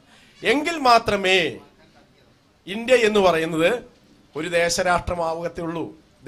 ദേശം എന്ന് പറയുന്ന സംഭവം, നേഷൻ എന്ന് പറയുന്ന അതിന്റെ പൂർത്തീകരണ പ്രക്രിയയിലേക്ക് വികസിക്കണമെങ്കിൽ ഈ ഇൻക്ലൂസീവ് ആയിട്ടുള്ള ഡെമോക്രസി, അതിനാണ് ഇൻക്ലൂസീവ് ഡെമോക്രസി എന്ന് അംബേദ്കർ പറയുന്നത്. അതിൽ it encompasses all aspect of economic, political and culture aspect that would exist in terms of inclusive democracy having the notions of social justice. അതിൽ ഏറ്റവും പ്രധാനപ്പെട്ട കാര്യമാണ് സംവരണം എന്ന് പറയുന്ന ഒരു രൂപം. കാരണം so we can have an alternative possibilities. That depends the position of the individual who speak about that. ഏതായാലും അന്ന് നിലനിന്നിരുന്ന ഉച്ചനീചത്വങ്ങൾ അടിച്ചമർത്താനുള്ള ശ്രമങ്ങൾ, അറ്റംപ്റ്റ് ടു അറ്റാക്ക്, ഈ കാര്യങ്ങളെല്ലാം ഇന്നത്തെ സമൂഹത്തിലും നിലനിൽക്കുന്നുണ്ട് എന്നുള്ള വസ്തുതയെ മുൻനിർത്തി തന്നെയാണ് അക്കാഡമിഷ്യൻ കൂടിയായ മാധവൻ സാർ സംസാരിച്ചത്. നമുക്കറിയാം, ഈ റീസെൻ്റ്ലി പാർലമെൻറ്റിലെ ലോവർ ഹൗസ് ലോക്സഭ പാസ്സാക്കിയ എക്കണോമിക് സംവരണം പ്രത്യക്ഷത്തിൽ സഹാനുഭൂതിയോടുകൂടിയുള്ളൊരു നീക്കമാണെങ്കിലും ഒരുപക്ഷെ ദൂരവ്യാപകമായ പ്രത്യാഘാതങ്ങൾ ഉണ്ടാക്കാവുന്ന, നാം ഇവിടെ ചർച്ച ചെയ്ത മേക്കേഴ്സ് ഓഫ് മോഡേൺ ഇന്ത്യയിൽ ചർച്ച ചെയ്ത ഗാന്ധി ആയാലും നെഹ്റു ആയാലും അംബേദ്കർ ആയാലും ഇവരുടെയൊക്കെ ലെഗസിയെ അറിയാതെയും അറിഞ്ഞും അറ്റാക്ക് ചെയ്യുന്ന തരത്തിലുള്ള നീക്കങ്ങൾ തന്നെയാണ് സാറ് സൂചിപ്പിച്ച തരത്തിലുള്ള ഗവൺമെന്റിന്റെ അത്തരം ആശയങ്ങൾ പ്രചരിപ്പിക്കുന്ന ആളുടെ ഭാഗത്തു നിന്നും ഉണ്ടാവുന്നത് എന്നതിൽ തർക്കമില്ല. ഏതായാലും ഗാന്ധി അംബേദ്കർ എന്ന ആ ഒരു ദ്വന്ദ്വത്തിന്റെ കോൺഫ്ലിക്റ്റുകളെ കുറിച്ച് നമ്മൾ കൂടുതൽ സംസാരിച്ചിട്ടില്ലെങ്കിലും ഒരു അക്കാഡമിക് നിലയിലുള്ള സംസാരമാണ് കൂടുതൽ സാറിന്റെ ഭാഗത്തു നിന്നുണ്ടായതെങ്കിലും ഓഡിയൻസിന്റെ ഇടപെടലുകൾ കൊണ്ട് കുറച്ചും കൂടെ ടോക്ക് വിശാലമായിട്ടുണ്ട്. എല്ലാവർക്കും പങ്കെടുത്ത എല്ലാവർക്കും നന്ദി. മാധവൻ സാറിനോടും KLF നന്ദി അറിയിക്കുന്നു.